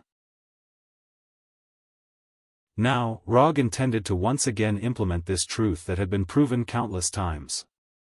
Before the knockoff Hulk, who was lying in the center of the big pit, could get up, the second Super Jade Rasengan had already reached his body. Then, another huge explosion resounded throughout the headquarters of the Avengers. Boom! This time, Rog didn't wait for the flying dust to fall to the ground, his right hand once again condensed the Super Jade Rasengan. Then, history repeated itself. Boom! After continuously smashing 5 Super Jade Rasengan on the unlucky knockoff Hulk, Rog finally stopped the idea of making Rasengan and sensed the guy's vital signs. His vitality was not very stable, and his strength was very low. However, he was still alive. Since he didn't die, it didn't affect his next plan. Under the gaze of the scrolls, Rog slowly walked into the big pit that had expanded to more than 20 meters in diameter. Flying Thor. Without any hesitation, Rog brought the unconscious Hulk, who had changed back to his original appearance, back to the laboratory of Konoha's headquarters. This guy replicated Hulk's ability, the others are the same as before. After instructing Hinata, Rog's figure disappeared again. Although the 3 super scrolls were in his hands, the battle in the headquarters wasn't over yet. Although he didn't have much of a plan to fight, as the 4th Hokage of Konoha, he couldn't abandon the members of Konoha who were fighting. This was his duty as the leader of Konoha. When Rog returned to the headquarters of the Avengers, the scrolls who were in the midst of battle couldn't help but reveal looks of fear. The 3 strongest super scrolls among them had all been defeated by Log, and none of them had been able to hold on for long. From the beginning of the battle to the present, a total of 5 minutes have passed. However, in this short span of 5 minutes, they had lost their 3 most powerful combatants. This kind of thing, not to mention the scrolls who were at a disadvantage, even if it happened to Konoha and the Avengers who had the advantage, it would still have a psychological impact on Konoha and the Avengers. The situation is over. Although these scrolls were still trying to resist the attack of Konoha and the Avengers. However, everyone present, including the onlookers on the other end of the television, could easily see this. After returning to the headquarters, Rog didn't join the battle again. As long as he stood there, it was enough to affect the scrolls. In addition to Roger, Hulk also closed the 8 inner hidden gates and silently came to Roger's side after dealing with the several counterfeit versions that had been passed off as his own. Hulk didn't have the ability to distinguish between scrolls, except for his own super scrolls. He couldn't recognize which one was authentic and which one was fake. In order to avoid accidentally injuring the people on his side, he also directly withdrew from the battle. Rog and Hulk's withdrawal didn't have much impact on the battle. It didn't take long for these super scrolls who were still stubbornly resisting to have plans to retreat. However, even if they want to leave now, it's too late. Moreover, Rog won't give them a chance to leave. Shadow Clone Jutsu.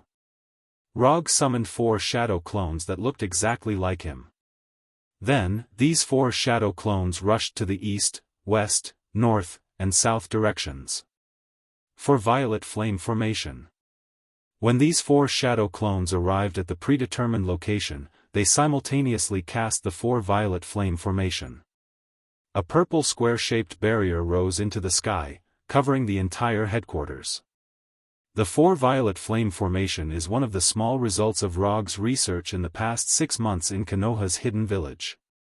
He didn't exchange the 4 violet flame formation from the system, but he developed this ninjutsu on his own.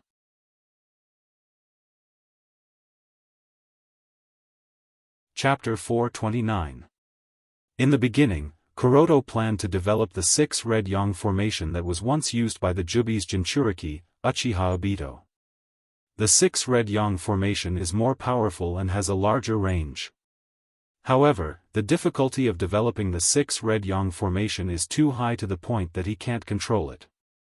Therefore, he could only take a step back and study the A-rank barrier ninjutsu, for Crimson Yang formation, which required 4 Kage-level ninjas to cast. However, reality once again gave him a slap in the face. In the end, he could only start from the lowest level of the 4 purple flame formation. Because this is a research activity that he uses to adjust his life during his training period, he didn't care too much about the level of the 4 purple flame formation and focused on studying it. However, because the 4 purple flame formation is a ninjutsu that he developed himself, the 4 purple flame formation is different. Therefore, his version of the 4 purple flame formation is slightly different from the one in the system. Regarding the rectangular barrier with the purple transparent flame, the version that he had researched was no different from the version that the system had provided. The only difference is that he added some of the functions of the 4 red yang formation to his 4 purple flame formation. The 4 violet flame formation was mainly used to prevent enemies from the outside world from entering the barrier, so it was mainly used against enemies from the outside world.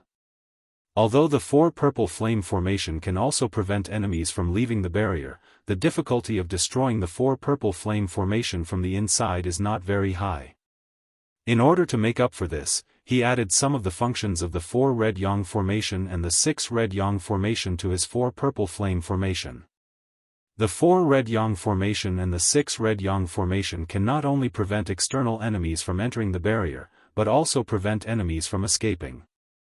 Although Rog didn't mind the level of the 4 purple flame formation, he couldn't tolerate the disadvantage of the 4 purple flame formation in preventing enemies from escaping. Therefore, he modified his 4 violet flame formation so that it could prevent external enemies from entering and internal enemies from escaping. When the 4 purple flame formation cast by Rog's 4 shadow clones was fully formed, the 4 purple flame formation completely lost the possibility of escape. After doing all this, Kuroto could finally enjoy the final battle of the real and fake superheroes with peace of mind. Perhaps the appearance of the 4 purple flame formation aroused the desperation of the 4 purple flame formation. At the very last moment, the Skrulls managed to gain the upper hand for a short period of time. However, their advantage did not last long before it completely disappeared. After their final counterattack failed, the morale of the Sikru people plummeted, and the fighting strength they displayed also plummeted. It didn't take long for the Skrull soldiers to be defeated. At this time, the obvious gap between Konoha and the Fu once again appeared on the battlefield. All the Skrulls who transformed into Konoha's people, without exception, died. Even if they chose to surrender in the end, they still couldn't avoid the fate of death. But the Avengers were different. Apart from the Skrulls who died on the spot, those who chose to surrender all survived. As long as they put down their weapons and change back to their original appearance, the people of the Avengers will not attack them again, nor will they kill them inhumanely like Konoha. Rog didn't say anything about Daisy and the others' actions. To a certain extent, he even approved of what Daisy and the others had done. To cut the weeds, one must dig up the roots. Although Rog did not openly promote this in Konoha, the people of Konoha understood the essence of it very well. After the end of the battle, he directly removed the 4 shadow clones. Without the continuous supply of chakra from the shadow clones, the 4 purple flame formation quickly dissipated in the air. Rog didn't intend to intervene in the matter of cleaning the battlefield. This is the headquarters of the Avengers, it's not his turn to deal with it. As for the Skrulls who were spared by the Avengers, he wasn't particularly worried about their fate. While the Avengers dealt with the surrendered Skrulls, he directly opened the portal back to Konoha's headquarters. When all the people of Konoha passed through the portal, Rog, who was walking at the back, turned to Tani and said, "See you in 3 days." After that, he directly passed through the portal and closed it. Hearing Rog's last words, Tani's face showed a wry smile. 3 days later, the voting will be closed. With Tani's understanding of Rog, if he said this sentence, it means that he knows what the voting results will be in 3 days. You should all take a break for a few days, there shouldn't be anything special to deal with, enjoy your vacation. After saying that, Rog returned to his office with the Flying Thunder God and asked Hinata to inform Dr. Connors to come to his office. In Konoha, only Dr. Connors has enough ability to study the secret of the Super Skrulls. Therefore, this task belongs to none other than him. Although Hinata can also do some research and analysis work, in the field of biological research, she is still not as good as Dr. Connors. A few minutes later, Dr. Connors in a white coat came to his office. "I will give you 3 living Super Skrulls, no matter what method you use. I want to know the secret of these Super Skrulls copying the target's abilities.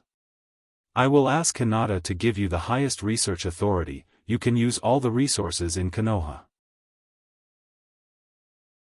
If you need other help, you can also apply to Hinata at any time."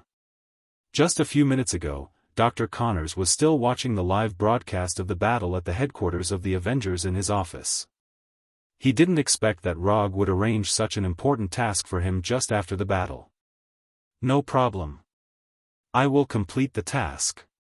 After making a solemn promise to Rog, Dr. Connors left the office with a satisfied smile. In fact, in Rog's mind, the most suitable research candidate is not Dr. Connors, but Tawny and Dr. Banner. But unfortunately, neither of them will carry out this kind of research. This kind of research is against their conscience. Looking at the departing figure of Dr. Connors, Rog sighed helplessly, and then began to think about what other scientific research talents are hidden outside. Konoha has no shortage of combat power, but at present, Dr. Connors is the only scientific research talent. At this time, he once again thought of Orochimaru, the research fanatic. Otherwise, develop in the direction of Orochimaru and become a ninja who understands science. With more and more alien creatures, Rog appreciated Orochimaru's existence more and more. He can fight, resist, and research. If Orochimaru's paranoid character wasn't so serious, he would definitely be the best choice for the fourth Hokage. Although Rog appreciated Minato very much, this doesn't affect his appreciation of Orochimaru. In his view, Minato and Orochimaru are like two sides of a coin, one represents light, and the other represents darkness. Light can warm people's hearts, and darkness can also give people strength.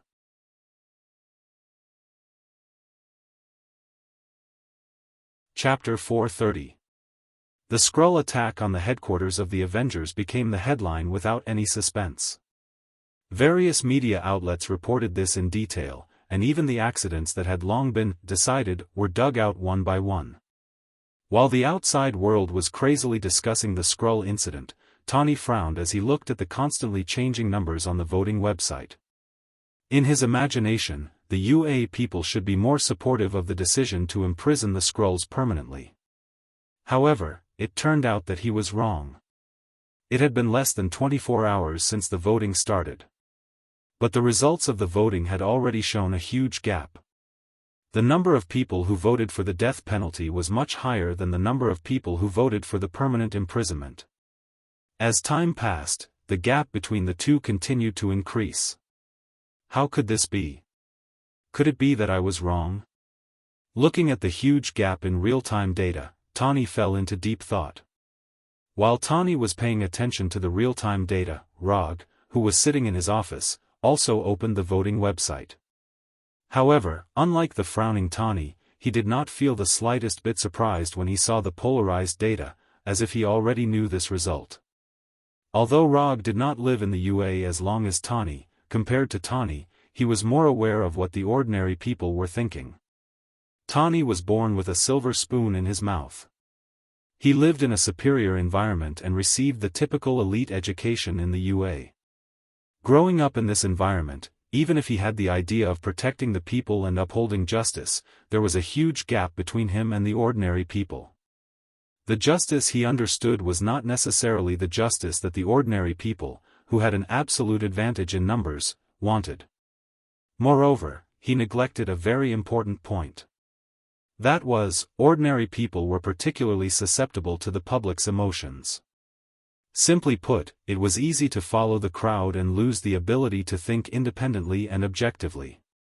For example, as long as a victim of the Skrull incident appeared on the internet, this victim could trigger thousands of ordinary people to vote for the death penalty.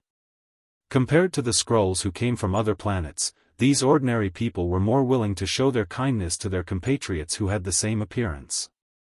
Therefore, the moment Tawny agreed to the voting, Rog knew that the Skrulls were doomed. It turned out that his guess was correct. After a simple look at the voting data, Rog closed the website and put on the Kree Empire game helmet. He recently found a game called Chrysaber 7702 in the Kree Empire's console game library. It was a game with a high score of 9 stars on the Kree Empire's game rating website. Compared to the Skrull's ultimate fate, he was more willing to spend his time pleasing himself. 3 days passed in the blink of an eye. Just as Roger was engrossed in clearing Chrysaber 7702, he received a call from Tony. "Bring your Special Forces team." Tawny's tone was somewhat gloomy. He didn't wait for Rog's reply and directly hung up the phone. The voting for the Skrulls ended yesterday. Although Tani and the Avengers didn't approve of the final result, they could only choose to accept it. 10 minutes later, Rog brought a 6-man special forces team to the Avengers headquarters. The Avengers didn't want to personally end the lives of the Skrulls, so this dirty work naturally fell to Konoha. Rog didn't object to this. The Avengers didn't want to be cruel executioners, but Konoha didn't have such concerns. Even if the Avengers didn't say anything, Rog would have taken the initiative to let Konoha execute the Skrulls. Konoha was different from the Avengers. Konoha didn't need any positive reviews. To some extent, Konoha even took the initiative to develop in the direction that people feared. Reputation and positive reviews were just icing on the cake. Only strength was Konoha's true pursuit. Unlike the previous press conference, the execution process of the Skrulls wasn't broadcasted live. However, at the scene of the execution, there were reporters from various media, as well as some witnesses from the government and the people. The scene of the execution was arranged in a prison in New York. The execution time passed very quickly. It only took less than a minute before it was completely over. It wasn't much different from the previous executions.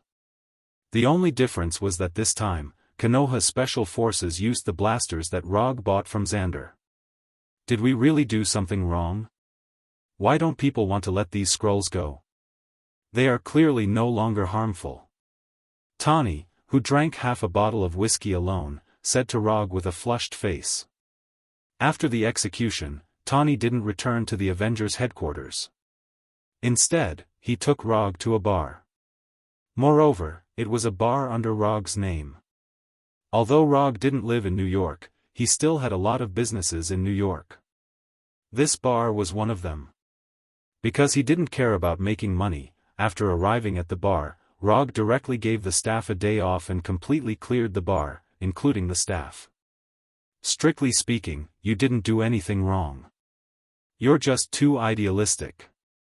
Unlike Tani, who drank glass after glass of whiskey, Rog just tasted it at a normal speed. Idealistic? Do you think the world really needs us now? Tani continued to ask drunkenly. Whether it needs us or not depends on what you think. At least in my opinion, the world still needs us. Rog wasn't as sentimental as Tani. For him, instead of thinking about these problems, it was better to study how to improve his strength. If you feel lost, I suggest you talk to Dr. Banner. He's a good listener. He may be able to give you some good advice. If you ask me, my suggestion is that you can cultivate some hobbies for yourself to adjust your life. For example, I like to play console games. If you want, I can give you the latest console model of the Carry Empire. Rog gave his own suggestion. Carry Empire? There's such a country on Earth? No, it's an alien country, one of the 3 empires in the universe. When Tani heard the word universe, his eyes suddenly lit up. He then pressed on Rog's shoulder and said very seriously, I want to go to the Carry Empire.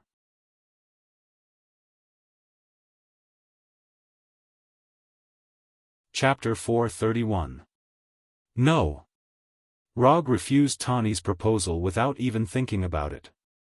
Although the current timeline has become more and more different from what he remembers, he will never agree to Tani's dangerous request, absolutely not. It is not difficult to send Tani to the Carry Empire. However, it is Tani who is sent out, and it may be Tani Dead Tucker who comes back. Although Tani's Mark Series Iron Man armor is very good, it is also from the point of view of Earth technology. If it is really made, there are many civilizations in the universe that can make similar or even stronger armor. To put it simply, Rog doesn't think that Tani has the strength to travel in the universe. Are you rejecting me?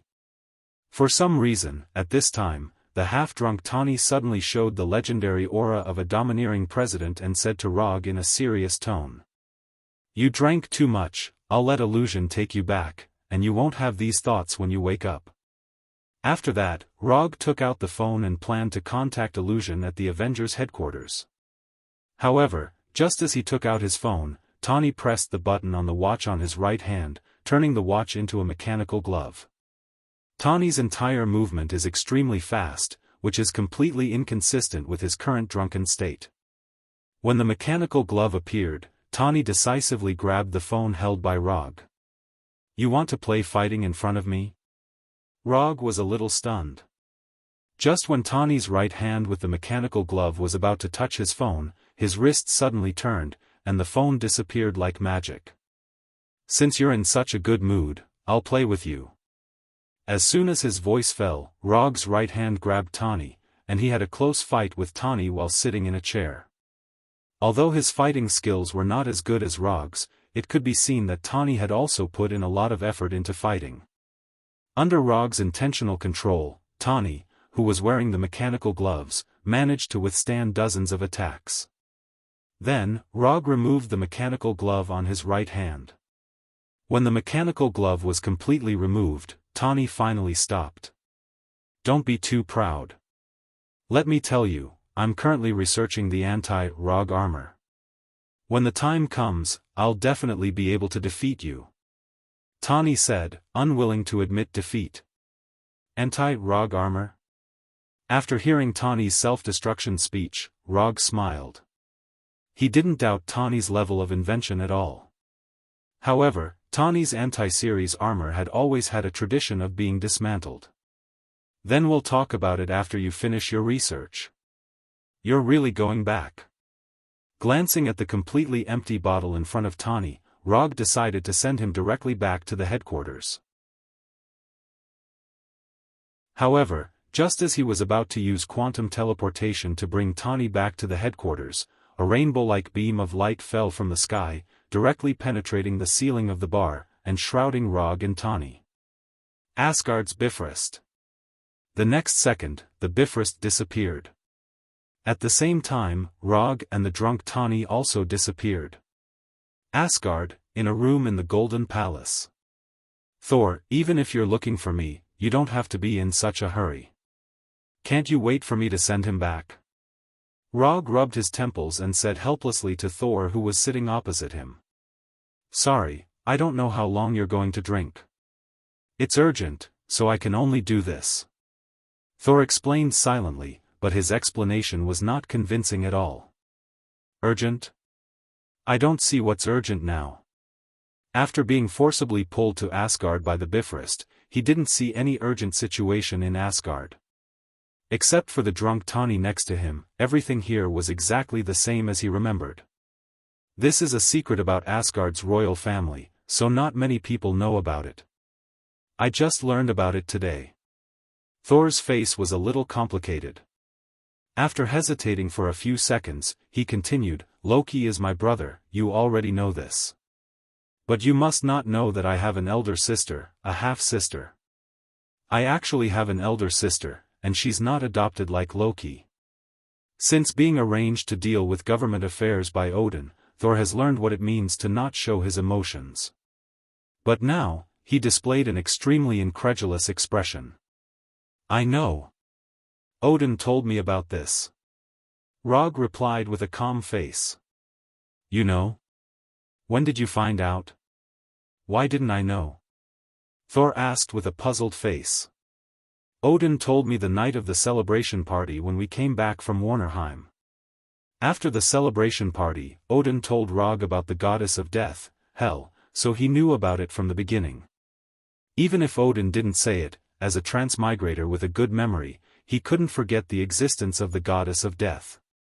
You. Why didn't you tell me? Thor began to be a little unhappy. In his view, this was Rog betraying their friendship. Odin asked me to keep it a secret. If you have any opinions, you can ask him yourself. After hearing Rog's answer, Thor fell silent. Then, he continued in a low tone, What did father tell you? You should be able to say it now. Of course. Then, Rog gave a simple explanation of what happened that night. As the father of Asgard's gods, Odin was an extremely responsible king and father. He knew that he would die sooner or later, and at the same time, he was also worried that after his death, Thor wouldn't have enough ability to deal with the aftermath. So, he prepared a backup plan for Thor in advance. Rog was the backup plan that Odin prepared for Thor. In the beginning, Odin actually didn't have such thoughts. In the end, what made him make this decision was the battle between Rog and the sea god Njord. Odin recognized his strength and potential, so he entrusted him with the task in advance. Of course, this entrustment was still in the verbal stage, and the final entrustment had not been signed yet. The content of the entrustment could be said to be simple, but it could also be said to be complicated. When the goddess of death escaped, help Thor protect Asgard and ensure that Thor wouldn't be killed by Hela. If possible, don't kill Hela when you stop her and let her live. It had to be said that Odin thought very highly of Rog. At that time, he actually thought that he had the strength to defeat Hela. But in fact, until now, Rog still didn't have absolute confidence that he could defeat Hela. While the goddess of death was not one of the 5 gods of creation, she still possessed unfathomable strength.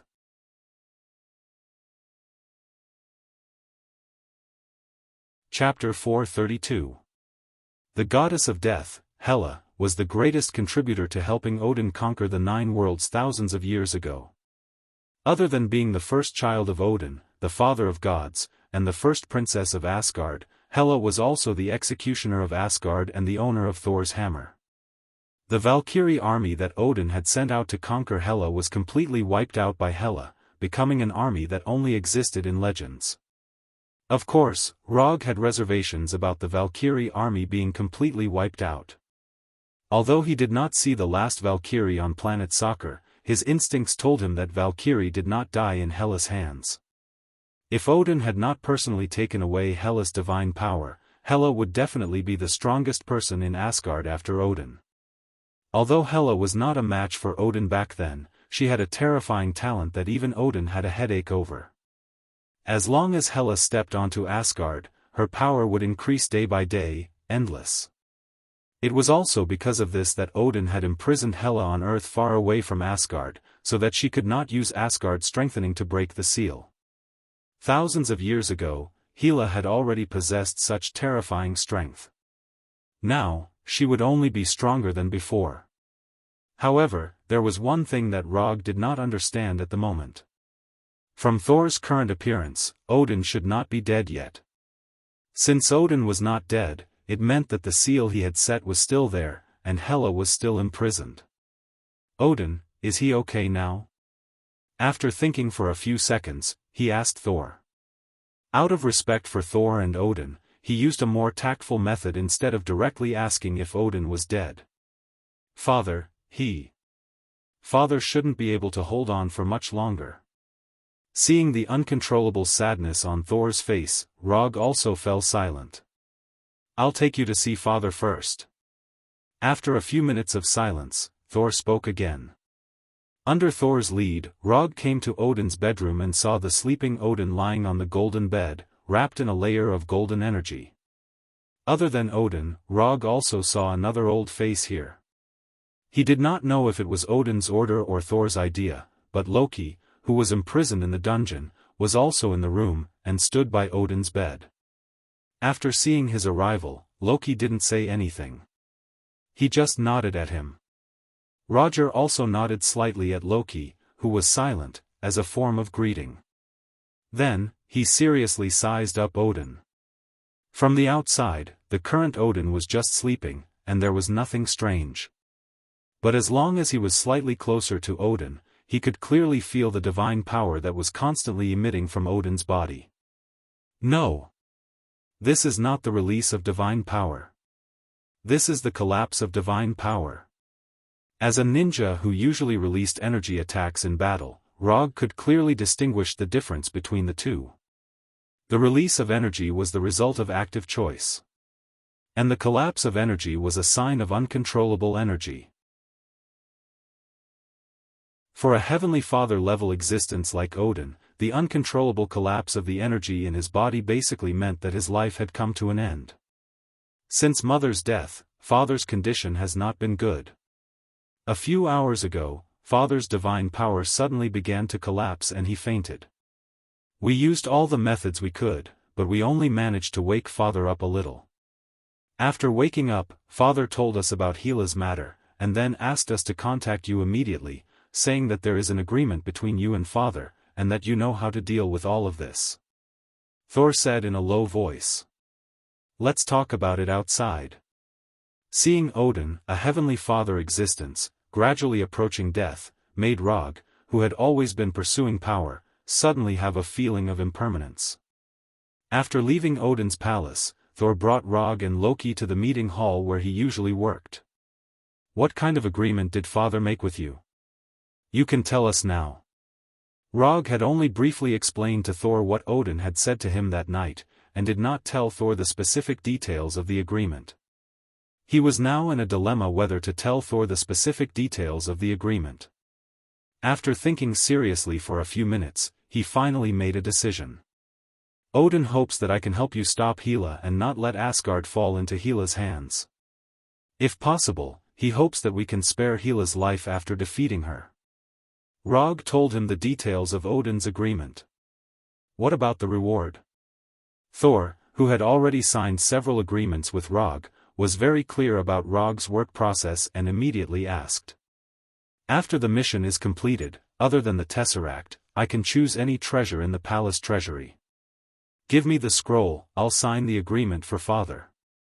Thor did not think that Rog would lie about something like this, so he immediately extended his right hand to Rog. Forget it. There's no need to sign the scroll this time. Even if I return Odin a favor, if he did not rush to Warnerheim, I might not have been able to survive from Njord's hands. When Odin appeared, he still had some strength left. But in the end, it was really hard to say who won and who lost between him and Njord. Give it to me, I don't want Father to leave with an unfulfilled agreement.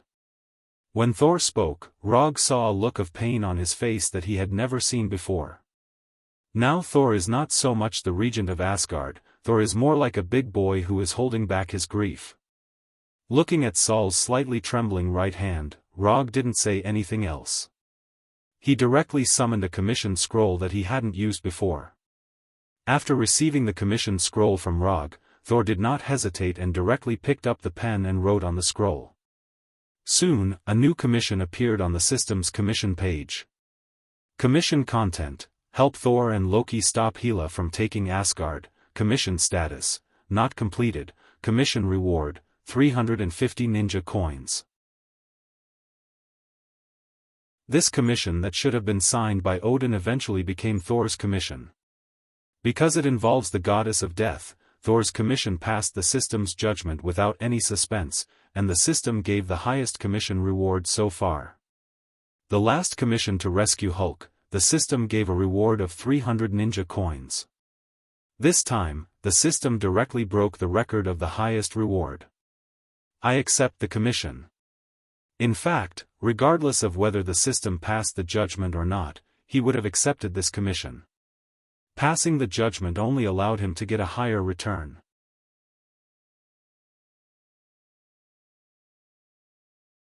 Chapter 433. Although the reward of 350 ninja coins broke the highest record, what really caught Rog's attention was not the reward of ninja coins, but the description in the content of the commission. Records like this, as long as he continues to accept commissions, sooner or later it will be refreshed, the difference is just sooner or later. What attracted his attention now was Loki's name in the commission. Loki, who was imprisoned in the dungeon, appeared in Odin's bedroom and accompanied Odin's bed. And now, Saul had added Loki's name to the list of requests. This also means that Thor really forgave Loki. If Queen Freya didn't die, she would be very relieved to see this scene. After throwing the commissioned scroll that had completed the mission back into the summoned scroll, Rog took a deep breath and directly entered the work state.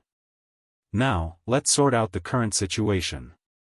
First of all, I want to know, is there anyone who knows whether Hela has escaped or not? Hela's current situation is directly related to their next plan. If Hela has escaped, it means that they have completely lost the initiative. After hearing Rog's question, Thor and Loki shook their heads silently. Very good, they know nothing about the enemy's whereabouts. Then do you know the specific location where Odin imprisoned Hela, such as the specific location of the seal's exit? I only know the approximate location of the seal is in Norway. Rog continued to ask. Then, Saul and Loki shook their heads at the same time. This is work, I can't be angry, I must not be angry. Then can you tell me, in addition to what I already know, do you have any other information about Hela? Rog controlled his emotions and asked again. Then, he saw Thor and Loki shake their heads tacitly. Good job. At this moment, Rog began to doubt whether Thor and Loki really want to protect Asgard. As a ninja with good professional ethics, he knows that at this time, he must control his temper, especially now that the commission has just been signed. It's alright, we'll do it step by step. Let's first determine the current state of the seal. If Hela hasn't escaped, we'll think of a way to strengthen the seal. Although the success rate is very low, it's still worth a try. The seal that imprisoned Hela was personally placed by Odin, the Heavenly Father. In terms of strength, they had not reached the level of Heavenly Fathers, so it was unlikely that they could repair or even lay down a seal that was on par with Odin's. However, Rog knew another Heavenly Father-level existence. Supreme Wizard Ancient One. As long as Ancient One is willing to make a move, it would not be difficult to make a seal similar to Odin's. I can go to Earth to confirm it. After discovering that they could go to Earth, Loki stood up and said righteously. No, you can't. You are on Kamartaj's blacklist. You are an unwelcome guest. You will only cause more trouble if you go. Although Thor had forgiven Loki, Rog had always been on guard against him. The name of the god of trickery was not for nothing. If he let Loki check the seal, Rog was afraid that he would see him in Hela's camp.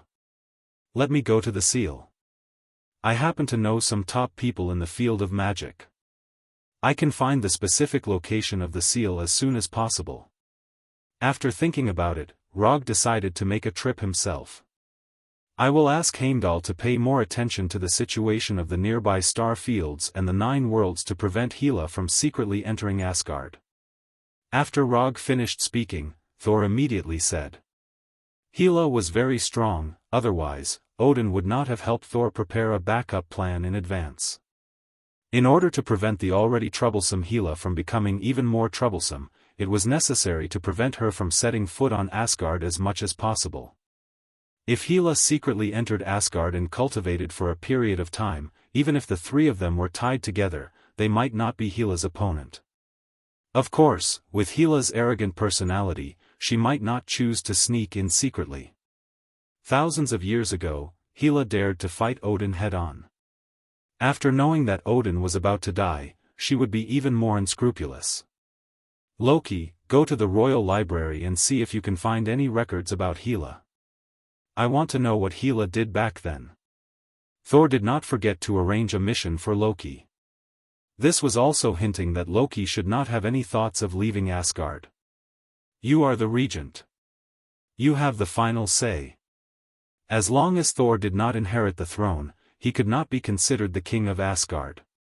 Furthermore, Loki might not give up his desire for the throne. Then let's split up first. If anything happens, let Heimdall contact me at any time.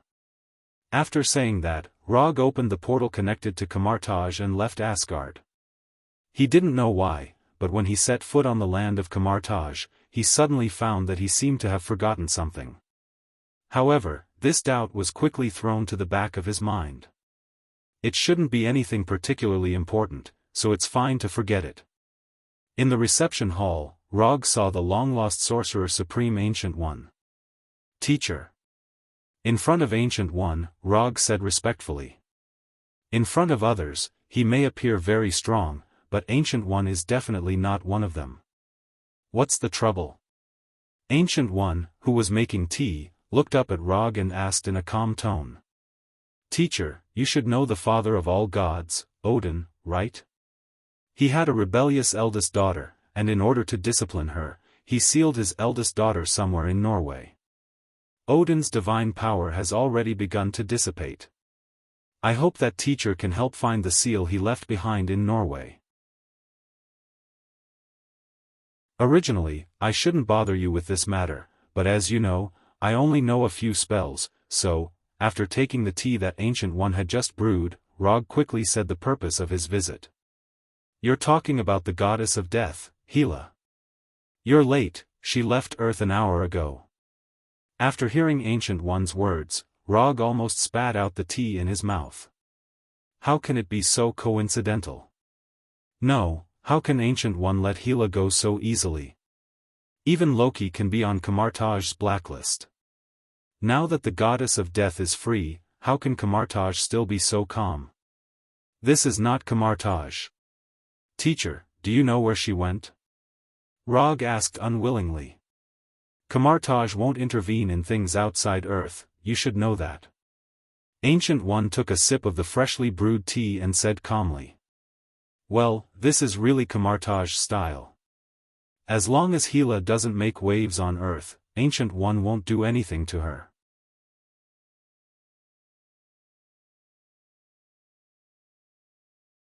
Chapter 434.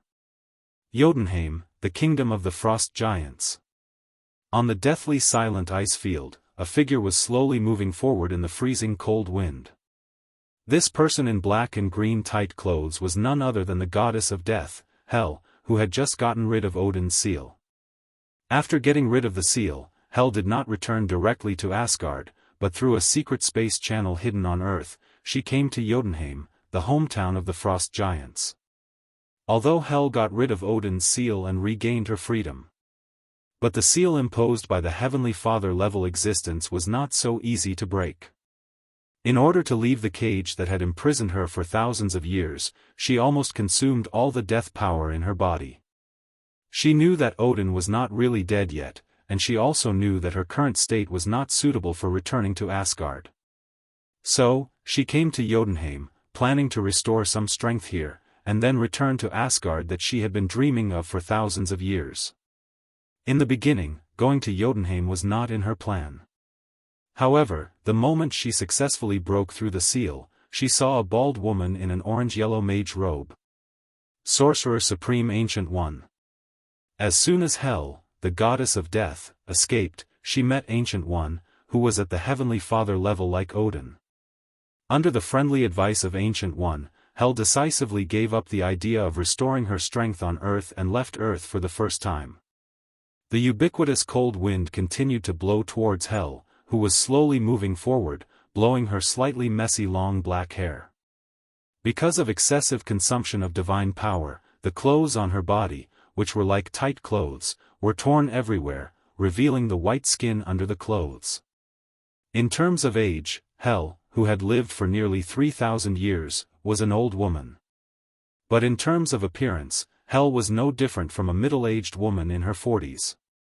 Strictly speaking, there wasn't much of a difference. At least, the innate aura of a queen on Hel was not something that ordinary people could have. Under the cold wind, Hel walked step by step towards the end of the ice field. Although she was not a frost giant, the cold wind, which was tens of degrees below zero, did not affect her at all. It even made her feel a little warm. Compared with the underworld where she was imprisoned, the harsh environment of Jotunheim was no different from a beautiful paradise. Hela was going to meet an old friend who had once submitted to Asgard. Frost giant Laufey. Back then, when she was fighting with Odin in the Nine Worlds, Hela had dealt with Laufey quite a bit. In her memory, Laufey was one of the few frost giants with developed limbs who had enough intelligence.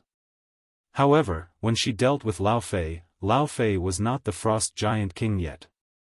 At that time, the one sitting on the throne was Laufey's father. But at this moment, she would never have thought that Laufey had died in the hands of her own son a few years ago. When Hela, who was wearing thin and tattered clothes, continued to move forward on the ice plains, a few storm giants hiding in the cold wind noticed her. Although Jotunheim was the kingdom of the frost giants, there were also storm giants, mountain giants, and other giants here. However, the frost giants had the absolute advantage, so Jotunheim became the kingdom of the frost giants. These storm giants hiding in the cold wind immediately noticed Hela's existence and confirmed her identity as a member of the Asgard god race. Whether it was the frost giants or the storm giants, they did not have a good impression of the Asgard god race. Therefore, these storm giants decisively chose to attack, intending to have a taste of the Asgard god race. However, these storm giants would never have thought that Hela, who seemed extremely weak to them, actually had strength far beyond their imagination. Just as they appeared and were about to say a few harsh words to Hela while enjoying the look of fear on her face, Hela slowly raised her right hand, and a ghostly green flame filled with the power of death appeared in her palm. Before these storm giants could react, the green flames in Hela's hands had already appeared in front of them and started to burn their invisible storm bodies. In just a short 1 or 2 seconds, the dark green flame burned the storm giants' bodies to ashes. Under the entanglement of the dark green flame, 3 irregular green crystal-like crystals floated to Hela's right hand. Without hesitation, Hela directly crushed the green crystal in her hand and absorbed the soul energy contained in it into her body. With the influx of soul energy, the hole in Hela's clothes was rapidly repaired at a speed visible to the naked eye. All the soul energy of the 3 storm giants only repaired the smallest hole in Hela's clothes. After doing all this, Hela continued to walk into the distance. The soul energy of the 3 storm giants could only restore this insignificant amount of strength to Hela, who was only half a step away from the Divine Father level. However, she did not care too much about this. Although Jotunheim was a barren country where not even a blade of grass grew, there were an astonishing number of frost giants here. With these frost giants, she did not have to worry about recovering her strength at all. After learning the news of Hela's escape from Ancient One, Rog did not stay in Camartage for too long and directly used teleportation magic to return to Asgard. When he returned to the magnificent Golden Palace again, he finally remembered what he had just forgotten. Tani. The drunk Tani had just been forgotten in the Golden Palace.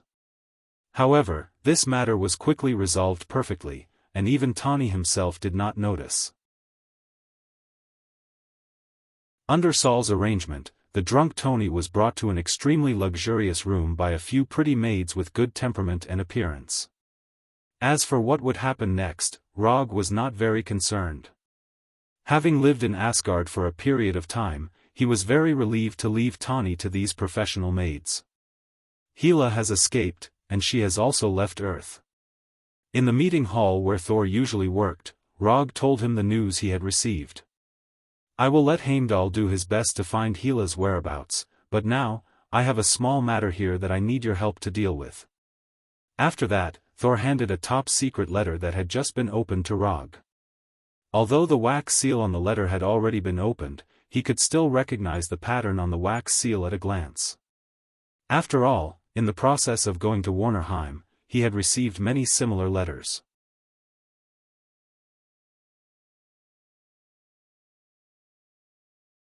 Chapter 435. This was an urgent confidential military document from Warnerheim's frontline camp. The content was very simple, there was only one sentence. Half an hour ago, Warner Protoss attacked 3 frontline camps at the same time. After reading the contents of the document, Rog frowned slightly. This wasn't right, it was very wrong. It had only been a few years since the last war. If Warner Protoss didn't know something, they definitely wouldn't start another war at this time. And the timing couldn't be so coincidental. It seems that Asgard's confidentiality needs to be strengthened. After handing the letter back to Thor, Rog said quietly. I've already blocked the news as soon as possible, but it's impossible to completely hide the fact that Father's divine power has dissipated. As long as you have enough strength and are familiar with Father's divine power, you can detect this. As Asgard's archenemy, Warner Protoss didn't lack such people. Ocean god Njord and Gulwig both had this ability. From the looks of it, you want me to go to Vanaheim. If it wasn't for him going, Thor wouldn't have shown him the document. At this time, I can't leave Asgard. It's not a problem to let Loki be the commander in the rear, but he's not strong enough. He can't compete with the strong Warner Protoss. You've fought with Warner Protoss before, and the soldiers in the camp also recognize you. Even if Ocean God Njord personally makes a move, you're strong enough to compete with him. Thor quickly explained. Although Asgard was a martial artist, there were very few people who could cultivate to Rog's level. Besides himself, Thor couldn't think of anyone more suitable than Rog. It's not a problem to let me go to Warnerheim, but I want to know, what's your psychological bottom line this time? When he only had the second last chakra, he dared to fight Ocean God Njord one-on-one. Now that he had the six-tailed chakra and Yang nine-tailed, he was even less afraid of Njord. There's no bottom line. Thor's answer was simple, but Rog could hear the uncontrollable killing intent in his answer. Odin's divine power had just begun to dissipate, and Warner Protoss couldn't help but start a war again. This was a naked provocation. In this situation, if Thor still tried to solve the problem with mercy, then he wouldn't be worthy of inheriting Asgard's throne. A qualified monarch must have a benevolent heart. But that also depended on the time. Blindly paying attention to benevolence was not the ruler of a country, but a brainless saint. All right. I'll help you with this. If Thor asked him to spare the lives of Warner Protoss soldiers as much as possible like last time, then he definitely wouldn't accept Thor's request this time.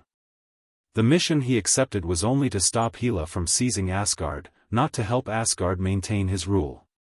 More importantly, he didn't want to be friends with a coward who couldn't see the situation clearly. If you need any help, you can tell Sif. I'll let her go with you. Thor continued. No need, I'll go alone. Rog directly rejected Thor's suggestion of arranging helpers for him. By the way, if you really want to help me, arrange a comfortable trip for Tawny to Asgard and fulfill his wish of traveling to outer space. After saying that, he left the meeting hall without looking back and used quantum teleportation to arrive at the Bifrost Hall. I'm going to Warnerheim's camp, the one with the most intense battle right now. According to the secret report, Warner Protoss had only started attacking the camp half an hour ago. As long as the Asgard garrison in the camp wasn't too trashy, the camp shouldn't have been completely overrun yet. Okay. Heimdall didn't hesitate and directly inserted the Guardian sword in his hand into the console in the middle of the hall. Then, the entrance of the Bifrost Bridge shone with a gorgeous rainbow light. The next second, Rog, who was standing at the entrance of the Bifrost Bridge, disappeared and followed the teleportation beam to Warnerheim. The teleportation process didn't take too long. In less than a minute, Rog and the Bifrost Bridge arrived at Warnerheim. When the brilliant light disappeared, he saw a bustling campsite. Looking at the camp full of corpses, arrows, and energy beams flying everywhere, Rog remembered the scene when he first came to Warnerheim. At that time, a similar scene appeared in front of him. But that time, he didn't come through the Bifrost Bridge, and he didn't come alone.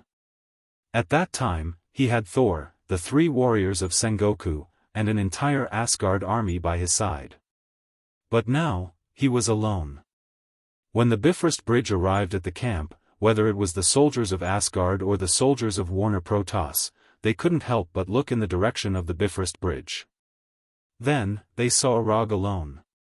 Only one person? After seeing this scene, the soldiers of Asgard and the soldiers of Warner Protoss had the same question in their minds. Then, they saw an even more incomprehensible scene. They saw Rog psychically summon the Yondaime Hokage's Haori and the Thor Kunai, and then he put them on as if he didn't see the fierce battle around him. The last time he came, he wore Madara's armor and imitated Madara's battle. This time, he planned to imitate the Yondaime Hokage Minato. When he completely put on the Haori and the Kunai, the closest soldiers of Warner Protoss tried to attack him. People who can teleport through the Bifrost Bridge at this time are definitely not weak. Asgard and the soldiers of Warner Protoss were very clear about this. Just when the Warner Protoss soldier took the first step, Rog suddenly disappeared in front of their eyes. Body flicker technique. In just a moment, Rog came in front of the soldiers of Warner Protoss, holding the Thor kunai in his right hand, like the scythe of the Grim Reaper, cutting their throats. Chi! Without any suspense, the Thor kunai pierced their throats like piercing a piece of white paper. The soldiers of Warner Protoss didn't realize what happened at all. The only thing they felt was the severe pain from their throats. Without waiting for the soldiers of Warner Protoss to fall to the ground, Rog threw the bloody Thor kunai. The flying thunder god kunai, which seemed to be thrown out casually, hit the forehead of a Vanna warrior with great precision. After doing all this, his figure disappeared once again. When he reappeared, he was holding 2 clean flying thunder god kunai in his hands.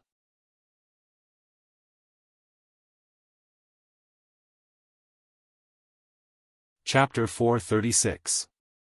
Although he intended to imitate Minato, Rog didn't throw out all the flying Thor kunai at the beginning of the battle like Minato did.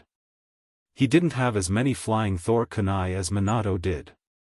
In addition to the 9 flying Thor kunai made of vibranium that were enchanted by Odin, he only prepared 30 ordinary flying Thor kunai.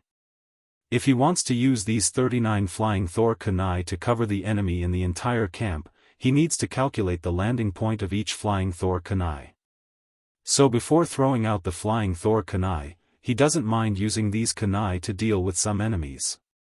Rog appeared again like a ghost, and the flying Thor kunai in his hands once again crossed the necks of several Warner Protoss soldiers. Then, just like before, he threw out the flying Thor kunai in his hands. His throwing skills are comparable to a real Uchiha, so he doesn't need to worry about the landing point of the flying Thor kunai. After he once again killed several Warner Protoss soldiers, the Asgard soldiers who have been paying attention to him finally remembered something. Rog. He's Rog. In the last war, although he didn't hold any role as a commander, his achievements were more dazzling than any other commander. Even Thor, who was the commander, couldn't be compared with him at that time. At that time, Rog changed Asgard and Warnerheim's view of the Earthlings with his own strength. He let these arrogant Protoss see the strength of the Earthlings. At this time, after witnessing Rog's incredible killing efficiency, these Asgard soldiers finally remembered his identity. When the first Asgard soldier excitedly shouted out Rog's name, one after another, eyes gathered on him. Some of these gazes were from Asgard warriors, while others were from Warner Protoss warriors. At this moment, they finally understood why the Bifrost only sent one person over. This was because Rog alone was enough to contend against an entire army. Rog noticed the gazes of these people, but he didn't take it to heart and didn't stop what he was doing. Flying Thor kunai were pulled out by him, and Warner Protoss warriors were killed by him one after another. It didn't take long for him to throw out all 39 flying Thunder God kunai he had on him. When he threw out these flying Thor kunais, over 100 Warner Protoss were killed by him. After finishing this simple preparation work, he sensed the flying Thor kunai in every corner of the camp, and his expression became extremely serious. When Minato first used this tactic, he killed 50 Jonin from the rock village at once, thoroughly establishing his high status as a Golden Flash can directly give up the mission without being punished. So Rog also wanted to know how many Warner Protoss warriors he could kill by using the same tactic. At this time, there were more than 1,000 Warner Protoss warriors in the camp. If his operation was subtle enough, he could break Minato's record by a large margin. Looking at Rog, who suddenly stopped, Asgard warriors and Warner Protoss warriors couldn't help but take a few steps back. Although they didn't know why Rog stopped, their intuition told them that Rog was preparing to use a powerful killing move. If not necessary, try to stay away from the area where the high-level combatants are. This was the knowledge they learned in the first class of combat training, and it was also the lesson they learned with blood and tears on the battlefield. Just when they were thinking about what kind of killing move Rog was going to use, Rog's figure disappeared from their eyes again. Wasn't it a powerful killing move? Just as these Asgardian warriors showed a trace of disappointment, they suddenly found that the warriors of the Vannas, who had been attacking them frantically, fell to the ground one by one, as if they had been hit by a fatal curse at the same time, and lost their lives one after another. What's going on? Before these Asgard warriors could react, the Warner Protoss warriors near them became motionless corpses. In addition to those Warner Protoss warriors who temporarily withdrew from the camp because of injuries, all the Warner Protoss warriors in the camp lined up to report to the Grim Reaper in less than a minute. The clamorous battle cries suddenly stopped, and the entire campsite suddenly became incomparably quiet. It was so quiet that it was like a ghost town without any life. Until now, these Asgard warriors still didn't know what was going on. The only scene they saw was these Warner Protoss warriors falling down one by one. Finally, these Asgard warriors saw Rog's figure in the area with the most corpses. Rog, wearing the fourth Hokage Haori, stood motionless in the middle of the corpses, his right hand holding a flying Thor kunai that was still dripping blood. Around him, there were Warner Protoss warriors who were still alive and kicking a few seconds ago. A breeze gently blew through the camp, slightly blowing away the bloody smell that filled the whole camp, and blew up Rog's Haori. 45 seconds. 1,106 people. This was the final result Rog achieved by imitating Minato. In order to achieve this result, he performed more than 800 flying Thor moves, consuming more than half of his chakra. This was the craziest use of the flying Thor since he mastered it. Although he had previously killed 400 people in 10 seconds, he still had the record of killing 400 people.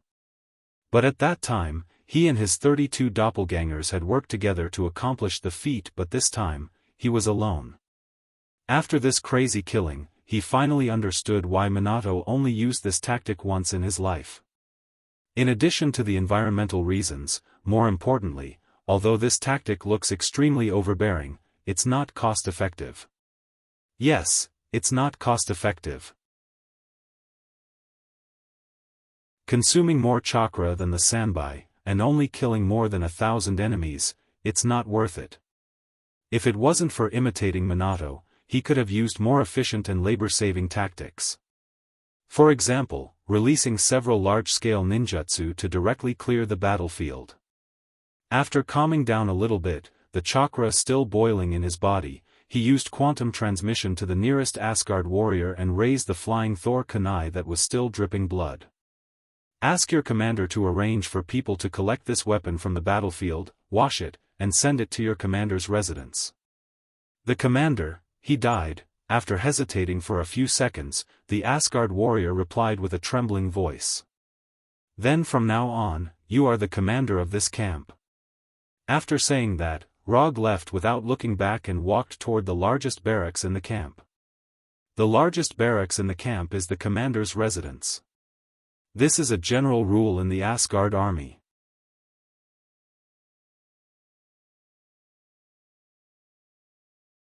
Chapter 437. Asgard has a total of 23 camps in Warnerheim. Camps are divided into 3 levels according to the number of troops stationed and the area under their jurisdiction. The campsite that Logue was in right now was one of the lowest leveled campsites. Among the 23 camps, half of them are level 1 camps with about 1,000 troops stationed there. Level 2 camps have about 2,000 to 3,000 troops stationed there. And the highest level 3 camp is in Warnerheim. There are a total of 3 camps, each of which has more than 5,000 Asgard soldiers. The 3 camps that were attacked this time are 3 level 1 camps. 12 level 1 camps, 8 level 2 camps, and 3 level 3 camps, a total of more than 40,000 soldiers. After the last war, Asgard didn't increase the number of camps in Warnerheim. They just made up the number of soldiers in the camps, which is considered to be giving face to Warner Protoss. Of course, Asgard didn't forget about the war reparations and the loss of personnel. After arriving at the commander's residence, Rog directly found Asgard's camp distribution map and found the location of the other 2 camps. After confirming the location, he once again used quantum teleportation. Another camp that was attacked, Boulder Camp. Captain, haven't the Golden Palace and the other camp's reinforcements arrived yet? A young Asgard soldier who looked like he just reached adulthood asked the captain next to him. They will come, the reinforcements will definitely come. While answering, the brawny man with a huge scar on his face used the giant axe in his hand to cut down a Warner Protoss soldier who tried to step forward. "Bring it on, you Vanir bastards! My axe is thirsting for blood." After cutting down a Warner Protoss soldier, the brawny captain shouted at the Warner Protoss soldiers in the distance. "Captain, you should stop shouting. If you shout a few more times, our defense line won't be able to hold on. Bell, how many times have I told you? You have to show the dominance of the Asgard when facing these Vanir bastards." As soon as he finished speaking, the brawny man with the giant axe took the initiative to rush out. Like a crazy brown bear, he wantonly attacked the surrounding Warner Protoss warriors. Just as the young warrior named Bell was about to rush out with the captain, a brilliant aurora-like light appeared in front of him, stopping him from trying to rush out of the defensive line. When the brilliant light dissipated, Bale saw a person he had only seen in videos and posters. Rog. He was Rog. Unlike the Asgard warriors from the previous camp, Bale recognized Rog at a glance. His face was filled with excitement as if he had met his idol. In a sense, Rog was Bale's idol. In the last war, Bale wasn't part of the Warnerheim garrison, nor was he a member of the Asgard reinforcements. However, after he learned that there was an earthling named Rog who shone in the battlefield of Warnerheim, he began to pay attention to Rog. At first, he was like the other Asgard people, not believing the battle reports from the front line. But as Rog's battle records increased, he began to collect information about Rog. Through some channels, he bought magic stones with recordings of Rog's battles. Even now, he could still remember clearly how excited he was when he saw Rog fighting the three Storm brothers alone and successfully killing them. At that moment it was as if he saw a living heroic spirit walking out of the Hall of Valhalla, a glorious warrior forever remembered in the glorious history of Asgard. From that day onwards, he became a fanatical fan of Rog. He collected all the magic stones with recordings of Rog's battles that he could find. He even hung a huge poster that was more than 2 meters long in his room. In order to get closer to his idol, he even took the initiative to apply for a transfer from the city defense to the Warnerheim garrison. Although he knew that Rog might never appear on the battlefield of Warnerheim again, this didn't affect his determination to follow in Rog's footsteps. Since he came to Warnerheim, he would go to the places where Rog fought whenever he had a holiday to see the traces left behind by Rog's battles with his own eyes. And now, he finally saw his idol. After teleporting to Camp Boulder, Rog wanted to directly join the battle and quickly finish off the Warner Protoss soldiers attacking the camp. But when he felt Bell's strange gaze on him, he turned around with a puzzled expression. At first, he thought it was someone he had dealt with before looking at him. Then, he saw the unfamiliar young face of Bale, and the eyes that were not unfamiliar to him.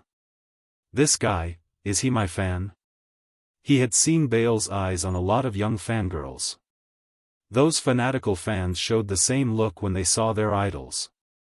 He just glanced at Bale, then withdrew his gaze and observed the situation on the battlefield. Compared to the previous camp, Camp Boulder's situation was obviously much better. Not only did Camp Boulder's defense not break, but they were also evenly matched with the Warner Protoss army, which had twice as many soldiers. In terms of individual combat power, Asgard's soldiers were stronger than Warner Protoss's soldiers. This was one of the main reasons why Asgard didn't increase the number of troops stationed in Warnerheim. However, this wasn't the only reason why Camp Boulder's defense hadn't been broken. The reason why Camp Boulder's results were so different was because of the command of the camp's commander. They were both level 1 camps, and Camp Boulder faced more enemies, but the combat power they displayed was completely different. After a few seconds of observation, Rog had a plan. He didn't need to kill these Warner Protoss soldiers alone, he just needed to give Camp Boulder's garrison a chance to counterattack, and Camp Boulder would be able to defeat the enemy. After discovering this, he didn't hesitate and cast a high-level ninjutsu that could change the terrain. Would release, Tree World Descent. He clasped his hands together, and chakra in his body quickly operated, and huge trees that needed several people to wrap their arms around came out of the ground. After a few seconds, a lush forest several times bigger than Camp Boulder was born, shrouding the entire battlefield. Asgard's soldiers and Warner Protoss's soldiers didn't know the name of this ninjutsu, but they weren't unfamiliar with this ninjutsu. Back when he was fighting the god of the ocean, Niold, Rog had used Tree Realm Descent in his Sage mode. But at that time, he used Sage mode, would release, Tree World Descent. Asgard's soldiers and Warner Protoss's soldiers couldn't tell the difference between would release and would release, but they knew that this move belonged to Rog, the same Rog who once injured Njord. When the lush forest created by Tree World Descent descended, Camp Boulder's commander didn't hesitate and directly ordered the entire army to counterattack. If he couldn't even see such an obvious opportunity to counterattack, he wouldn't have been able to rely on his own command to defend the camp so well. All troops, attack! The high and majestic horn sounded, and Asgard's soldiers who had been suppressing their anger rushed out of the camp like a pack of wolves.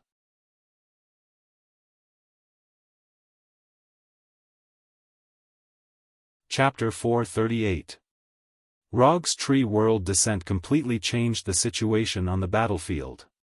At this time, Asgard's soldiers turned into deadly hunters, crazily chasing after the Warner Protoss soldiers in the unreasonably lush forest. After using Tree World Descent, Rog didn't immediately choose to leave. Instead, he manipulated the trees in the forest, turning the forest into a hell that the Warner Protoss soldiers could never escape from. Relying on the huge advantage provided by Tree World Descent, Asgard's soldiers erupted with strength far beyond their usual, directly pushing the battle into a one-sided situation. When most of Asgard's soldiers crazily rushed into the forest, continuously reaping the lives of the Warner Protoss soldiers, Rog's fanatic Bel still stayed in place. Looking at Rog, who was only 2 or 3 meters away from him, Bel suddenly had an idea in his mind. I have to go up and say hello to him. I have to say something to him face to face. After barely suppressing the uncontrollable excitement in his heart, Bel put away the long sword in his hand and walked step by step toward Rog. Although Rog's main focus was on controlling the trees, he still immediately noticed Bel's action. What does this guy want to do? Just when he was thinking about whether to distance himself from this somewhat abnormal fan, Bel with a nervous expression came in front of him and said in a trembling voice. Sir Rog, hello. I'm a sword and shield soldier from the 27th Squad of the Boulder Camp, my name is Bel. Looking at the nervous young sword and shield soldier, Rog slightly frowned.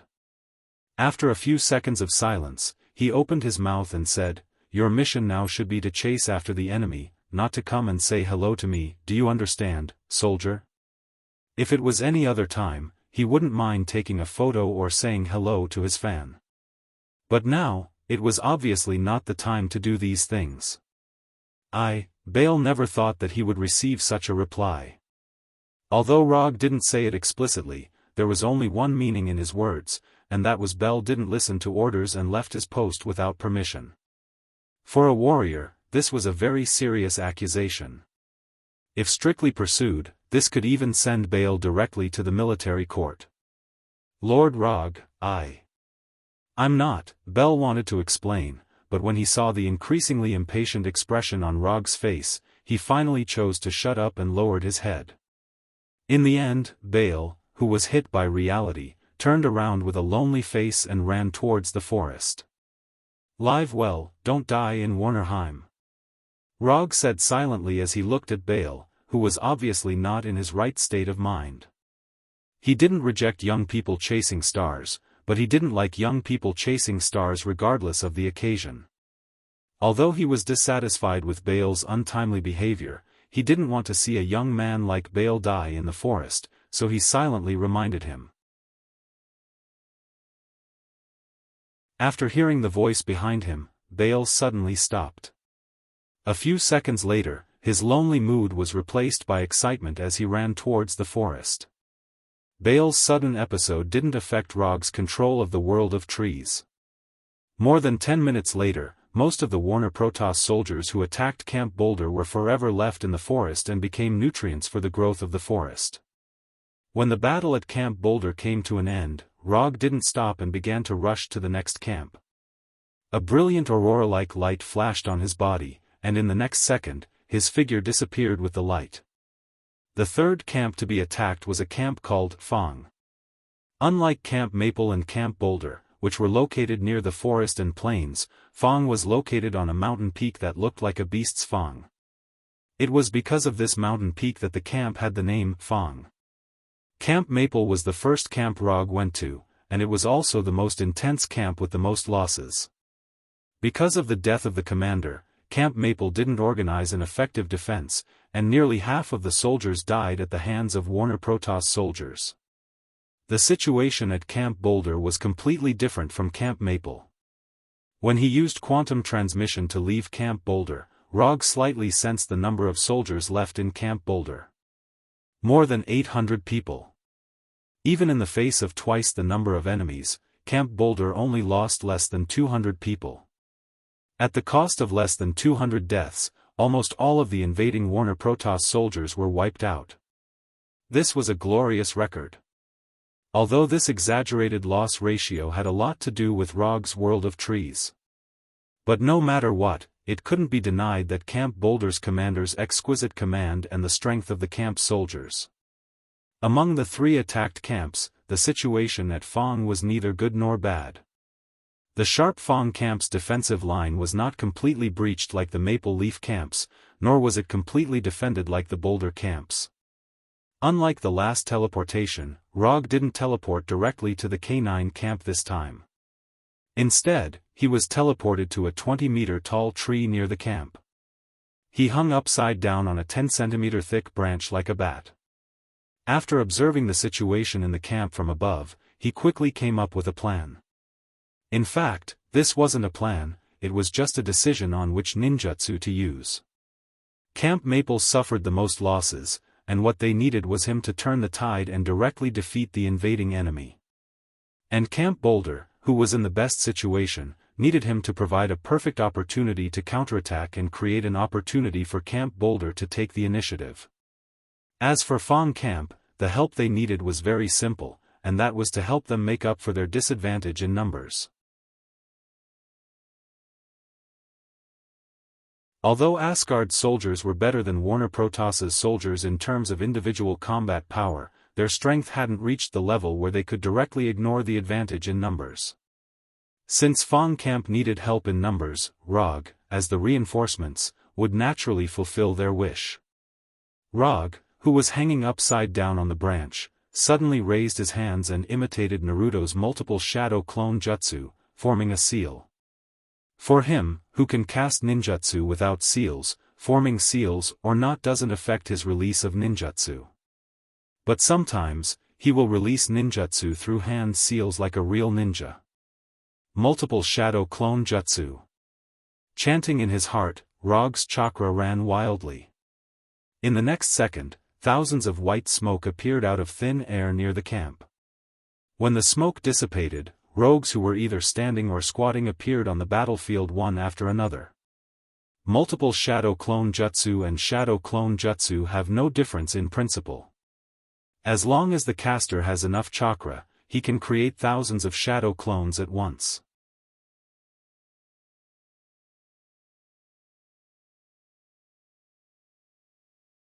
Chapter 439.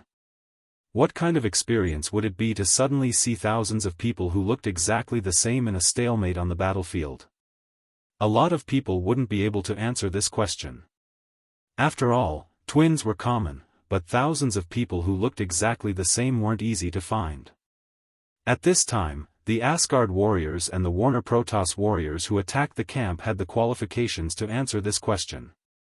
An incomprehensible miracle.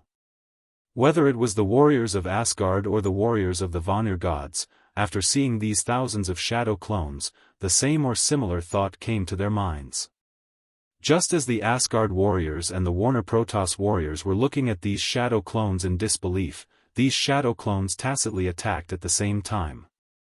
When the Shadow Clones attacked the Warner Protoss warriors who obviously hadn't reacted yet, Rog, who was hanging upside down on the branch, suddenly used the body flicker technique.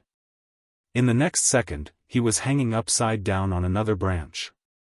Standing in a normal posture, he silently observed the battle around him. Gathering chakra at his feet allowed him to hang upside down on the branch like a bat, but chakra couldn't change gravity, so hanging upside down for a long time would cause blood to rush to the brain. At first, the Asgard warriors in the camp didn't understand what was going on. But when they saw that the Shadow Clones only attacked the Warner Protoss warriors and didn't attack them, they instantly reacted. Reinforcements. These are reinforcements. Although these reinforcements were completely different from what they imagined, but no matter what, these thousands of Shadow Clones were genuine reinforcements. With the addition of the Shadow Clones, the stalemate situation quickly lost its balance, and the scales of victory quickly tilted towards Asgard's side. Although the Shadow Clones didn't have strong resistance, as long as they were hit by a sword, they would turn into smoke and disappear. But it wasn't easy to hit these Shadow Clones. These Shadow Clones not only had all of Rog's fighting skills, but they could also use ninjutsu like him. Except for the fact that they couldn't use Kekkei Genkai, and those spells and abilities that didn't belong to the ninjutsu system, these Shadow Clones weren't much different from Rog himself. The only difference was that their resistance was weakened to the extreme. When these Shadow Clones joined the battle came to an end at a speed visible to the naked eye. In less than 3 minutes, all the Warner Protoss warriors who came to attack fell on this Fong-like mountain peak. When the last Warner Protoss warrior fell down with a face of disbelief, Rog removed most of the Shadow Clones, leaving only one. However, the remaining Shadow Clone didn't stay in the camp for too long. It used Flying Thunder God to return to Maple Leaf Camp where it first started. Rog didn't forget that his 38 Flying Thor Kunai were still in the camp. Southeast of the Fong camp, in a temporary camp more than 60 kilometers away. Is there still no news from the troops that attacked the Maple Leaf, Boulder, and Fong camps? In the commander's tent, Vigtigny, wearing a pale golden armor, said in a dissatisfied tone. More than half an hour has passed since the agreed time of attack. According to normal circumstances, the 3 vanguard troops should have already sent back the battle report. Sir, we haven't received the battle report from the vanguard troops yet. More than 10 minutes ago, the signal soldier that attacked the Boulder camp sent back an incomplete report. This is all the content of the report. After that, the commander, who was at least twice as old as Vigtigny, handed over a piece of paper with only a few words written on it. The content on the paper was very simple, only a name and a description. Reinforcements. Rog, from a military point of view, this wasn't a qualified military report. But this didn't prevent Vigtigny from understanding the meaning. After seeing Rog's name written on it, the serious Vigtigny suddenly showed a puzzled look. Rog? How could it be him? Of course, Vigtigny wouldn't forget Rog. After all, this was a man who almost killed her and defeated her. However, at this time, she didn't understand why Rog, who had disappeared for several years, suddenly appeared in the Boulder camp. He joined Asgard? This was the first thought that appeared in Vigtigny's mind. But in the next second, she ruled out this speculation. After the end of the last war, she specifically asked people to investigate Rog's background and knew that he coincidentally joined Asgard's army. And if Rog really became a member of Asgard after the war, Warner Protoss's spies would have sent back the information early on. Seeing Vigtigny looking at the paper in her hand with a puzzled look, Weigelf, who was standing next to her, took the initiative to walk over and took the paper from Vigtigny's hand. When Weigelf took the paper from her hand, Vigtigny finally reacted. Then, she returned to her previous serious look and said without any emotion, "The 3 vanguard units in front have failed." Pass down the order, the army immediately returned to Asia. Vigtigny's order made the other generals in the tent show a puzzled look. Even if the 3 vanguard units failed, the main force of the army was still there. There was no need to retreat. My lady, should we reconsider? After a few seconds of silence, a general tried to probe. Are you doubting my judgment?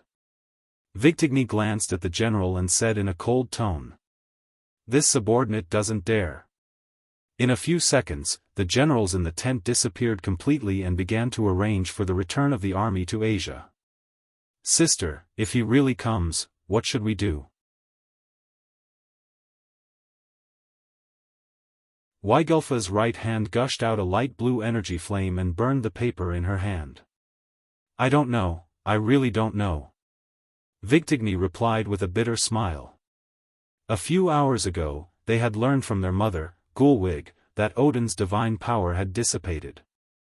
Not long after they learned the news, ocean god Njord gave the order to attack Asgard's camp and appointed the two of them as the main generals of the army. Although they didn't think that this was a good time to attack Asgard's camp, they couldn't disobey Njord's order and could only lead the army to set off. Before attacking the camp, they had considered that Asgard would send reinforcements. However, they didn't expect that the reinforcements sent by Asgard would be Rog. Therefore, things suddenly became a little out of control. When Victigny ordered the army to withdraw to Asia, Rog took the clean Thor kunai from the shadow clone and left the camp alone.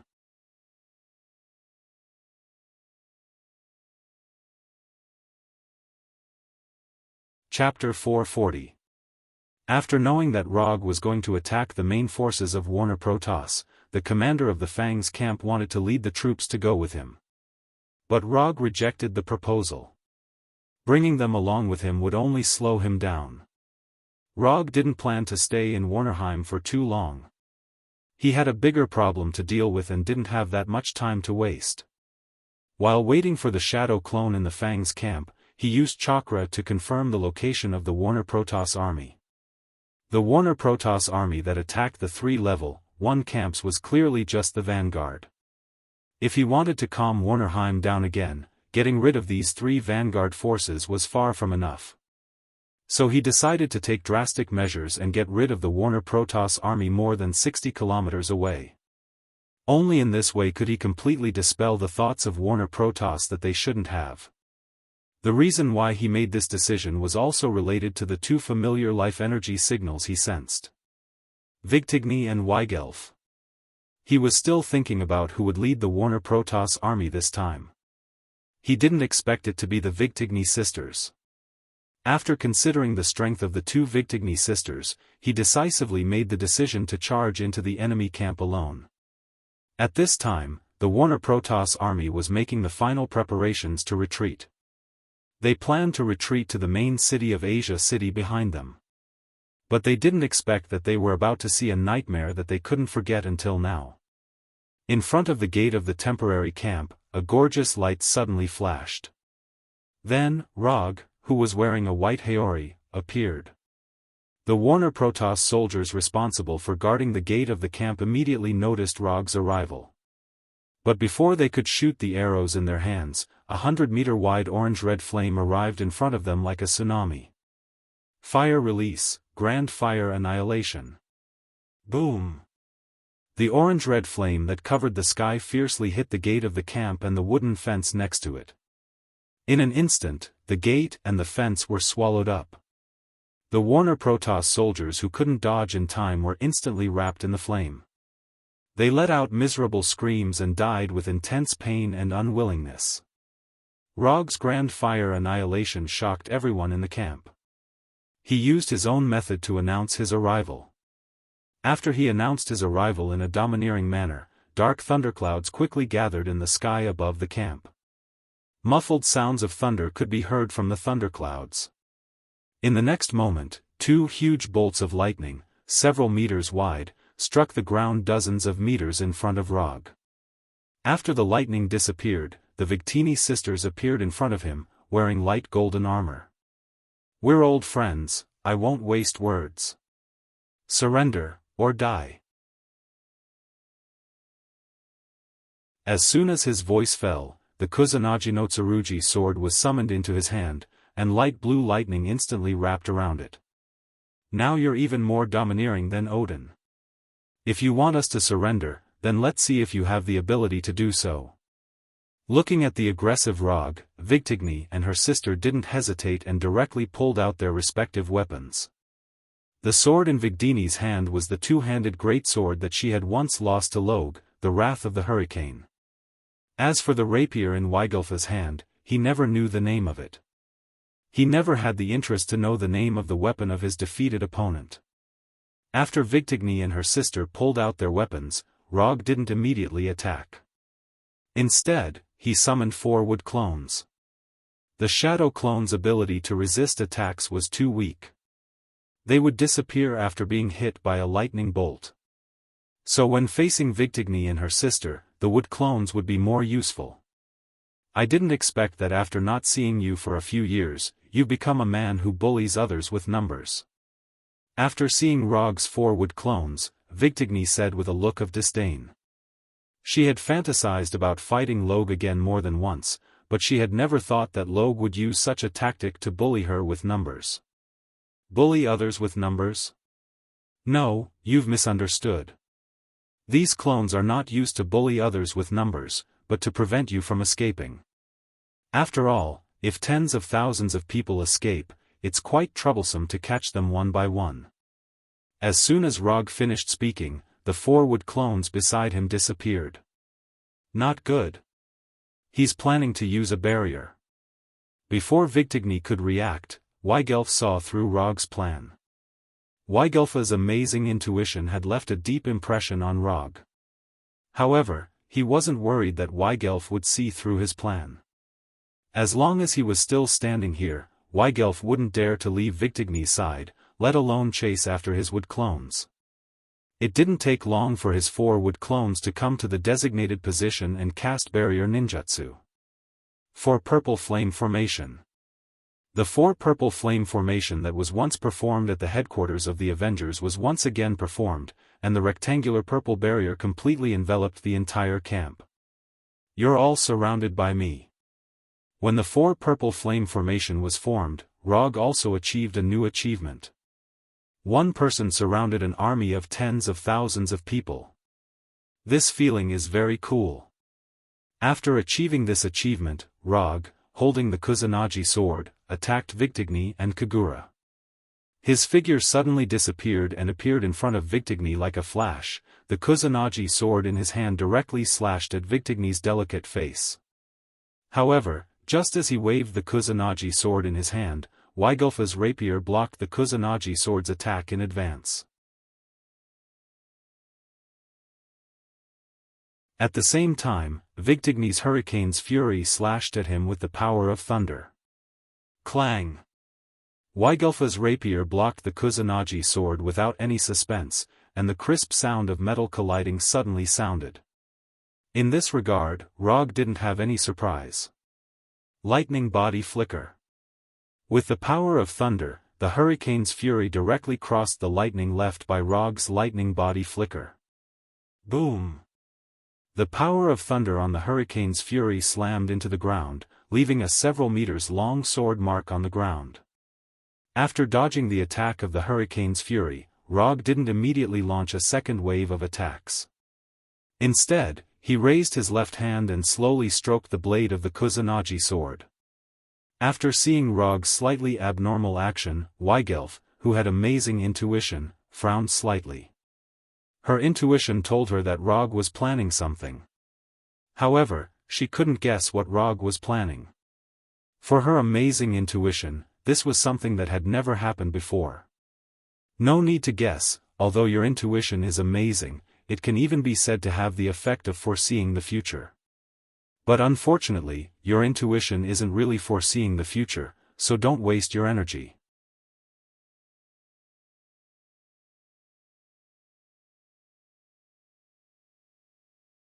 Chapter 441. The first time he fought with Weigulf, Rog found that her intuition was unreasonably accurate. At that time, he purely thought that this was a gift that Vigor was born with, just like the owl that he had met before who was born with divine power. However, as his strength and knowledge continued to grow, he found that he was wrong. Weigulfa's amazing intuition was definitely not an external manifestation of divine power. The reason was simple.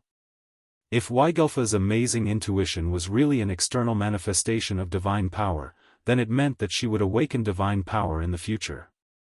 It was a divine power related to time, such as predicting the future. However, any power related to time required an extremely high level of power to control. For example, a universal treasure like the time gem. Even the father of gods, Odin, who was a powerful existence at the level of a divine father, could only barely predict the future and slightly touch upon the power of time. And Weigelf did not look like she could surpass Odin in the future. Therefore, Rog could conclude that Weigelfa's amazing intuition had nothing to do with the power of time or foresight. After eliminating the ability to foresee the future and the power of time, the only options left were prediction and mind reading. Prediction, mind reading, lightning. After combining these elements, Rog thought of a guy who called himself God. Although this guy was a character from another world, it didn't stop Rog from using him as a sample for his speculations. They both mastered the power of lightning and could predict the opponent's next move. The more he thought, the more Rog felt that he had found the truth. Of course, all of this was just his speculation. In order to prove this speculation, he planned to do a small test on the spot. When Rog's left hand strangely swept across the back of the Kusanagi sword, Weigelfa's uneasiness became more and more obvious. She knew what Rog was planning and that the source of danger was the Kusanagi sword in Rog's hand, but she could not guess what Rog wanted to do with the Kusanagi sword. The only thing she could be sure of was that Rog would continue to attack with the Kusanagi sword. Without waiting for Weigelf to continue thinking, Rog launched another attack. This time, he did not choose Vigtigny as his target. Instead, he went straight for Weigelf. In the blink of an eye, he traversed tens of meters and arrived in front of Weigelf. He instinctively struck with his Kusanagi sword. Clang! Clang! Clang! The Kusanagi sword in Roger's hand was like a storm as it rained down on Weigelf, but Weigelf blocked it one by one. But even so, Rog didn't stop attacking. Even when Vigtigny attacked him with her Wrath of the Hurricane, he only dodged slightly before attacking Weigelf again. It wasn't the first time that Weigelf and Vigtigny fought with Rog, but they had never seen Rog like this. At this time, Rog was like a ruthless sword-wielding machine, crazily waving his Kusanagi sword. Although Rog's attacks were as dense as a storm, he never hit Weigelf. No matter how subtle his moves were, no matter how tricky his attack angle was, Weigelf's rapier was always able to block his Kusanagi sword. In just 10 seconds, Rog waved his sword hundreds of times at Weigelf. And then, nothing.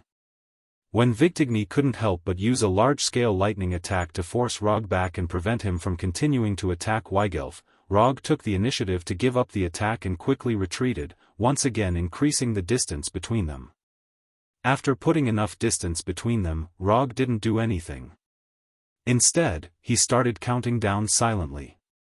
2, 1, at the moment when his countdown ended, Weigelf's rapier suddenly burst out a weak electric current, directly hitting Weigelf's right hand that was holding the rapier.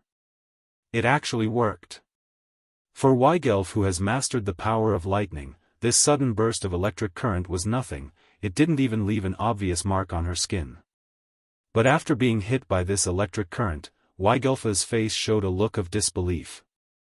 How is this possible? When did he leave this electric current? Are you surprised to find that the intuition you are so proud of has failed? Unlike the shocked Weigelf, Rog was a bit calm at this time. When did you do it? Why didn't I notice it at all? Weigelf asked with a dignified face.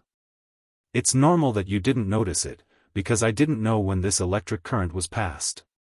Rog was telling the truth, he really didn't know when this electric current appeared on Weigelf's rapier. When his left hand swept the Kusanagi rapier, he wrapped the blade of the Kusanagi rapier with chakra. In this chakra, he deliberately left a thunder attribute chakra that will turn into electric current after 15 seconds. Every time the Kusanagi rapier collides with the rapier, a part of the chakra will be transmitted to the rapier. Whether the thunder attribute chakra will be transmitted to Weigulf's rapier, or when it will be transmitted, Rog himself didn't know. So before the 15 seconds were up, he took the initiative to end the attack, in order to see if the thunder attribute chakra was transmitted. It turned out that after he swung the rapier hundreds of times, the thunder attribute chakra was transmitted to the rapier. Whether the electric current could hurt Weigulf or not was not the main point. The main point was whether Weigulf could discover this move that even he himself didn't know if it worked or not. If Weigulf didn't discover it, then it meant that his guess was correct. Weigulf was the same as the guy who called himself God. She could only predict the enemy's conscious attack. As for how to defeat an enemy who could predict his own attack, the other guy who could freely stretch and rebound his body gave the answer with his own experience. Unconscious attack. As long as you don't know how you will attack, then of course, others can't predict it. This is the so-called King's prediction meets Bronze's movement.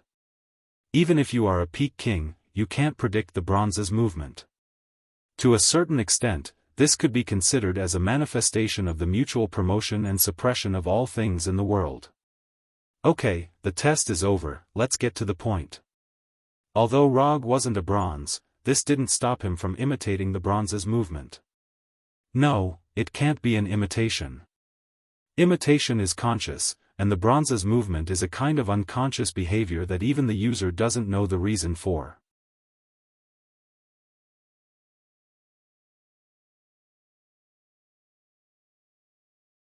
Chapter 442. It was extremely difficult for a bronze player to perform a king-level maneuver. Similarly, it was not easy for a king-level player to perform a bronze-level maneuver. Anyone who could reach the king level would not have any obvious shortcomings in terms of awareness, skills, experience, mentality, and other aspects. But bronze-level players were different. In terms of these basic skills, bronze-level players did not have any shortcomings, but all of them were shortcomings. Therefore, in order to perform a bronze-level maneuver, attack that Weigulf could not intuitively detect, Rog had to do something he had never done in a battle before. To put it nicely, it was called emptying the mind and giving control of the body to instinct, allowing the body to perform an attack that was completely out of the control of the mind. To put it bluntly, it was a dazed and absent-minded. Because the mind was already in a dazed and absent-minded state, the attack that the body would perform was something that even the person himself could not determine. When Rog completely emptied his mind, he fell into a philosophical state. Who am I? Where did I come from? Where am I going?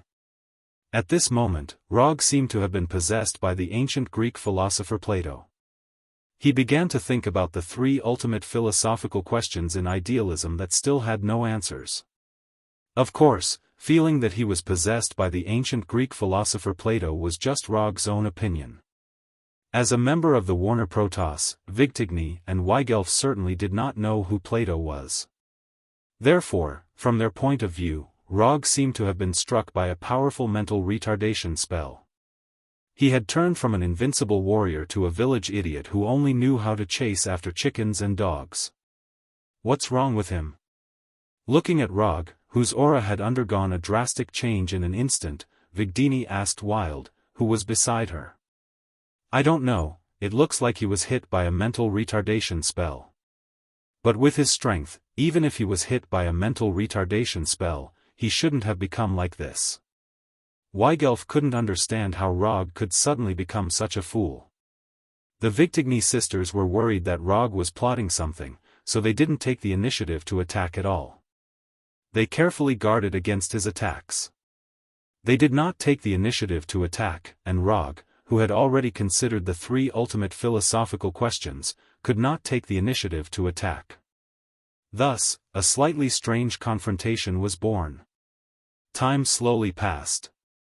When the Warner Protoss warriors in the camp couldn't help but whisper to each other, Vigtigny and Weigulf finally couldn't take it anymore. At this time, nearly 10 minutes had passed since Rog started thinking about philosophical questions. Vigtigny and Weigulf didn't know that Rog came alone, so they began to suspect that Rog was deliberately stalling for time to buy time for the troops behind. In the end, after looking at each other, Victigny and Weigelf made the decision to attack. Whether Rog really lost his mind or not, they didn't plan to continue the confrontation. In the blink of an eye, they arrived in front of Rog with lightning wrapped around their bodies. The weapons in their hands attacked Rog one after the other. However, just as Victigny's Hurricane Fury and Weigelf's rapier were about to hit Rog's body, he suddenly moved like a fool. Lightning body blink. Rog, who was expressionless as if he was in a daze, suddenly disappeared. The Hurricane Fury and rapier lost their target at the same time. When Rog's figure disappeared again, Victigny and Weigelf were even more convinced that he was stalling for time. Without any hesitation, Victigny and Weigelf retracted their weapons and began to sense Rog's whereabouts. But at this time, Rog flashed behind Victigny like a ghost. Clang! Rog's Kusanagi sword was blocked by the Hurricane Fury, and it was directly sent flying by the Hurricane Fury. At the moment when the Kusanagi sword was sent flying, Weigelf's rapier once again appeared in front of Rog. In the past few years, Victigny and Weigelf have never slacked off, constantly honing their skills, in order to defeat Rog with their own hands one day. Stronger fighting techniques, more power of thunder, and more tacit joint attacks. Victigny and Weigelf's strength has indeed improved a lot, but in the past few years, it's not just the two of them who have improved significantly. Just when Weigelf's rapier was about to pierce Rog's throat, a large amount of chakra suddenly erupted from Rog's body. At the same time, his body spun at high speed like a top. 8 trigrams palm, revolving heaven. A light blue hemispherical chakra energy shield instantly formed, and Victigny and Weigelf were sent flying. The chakra energy shield appeared quickly and disappeared quickly.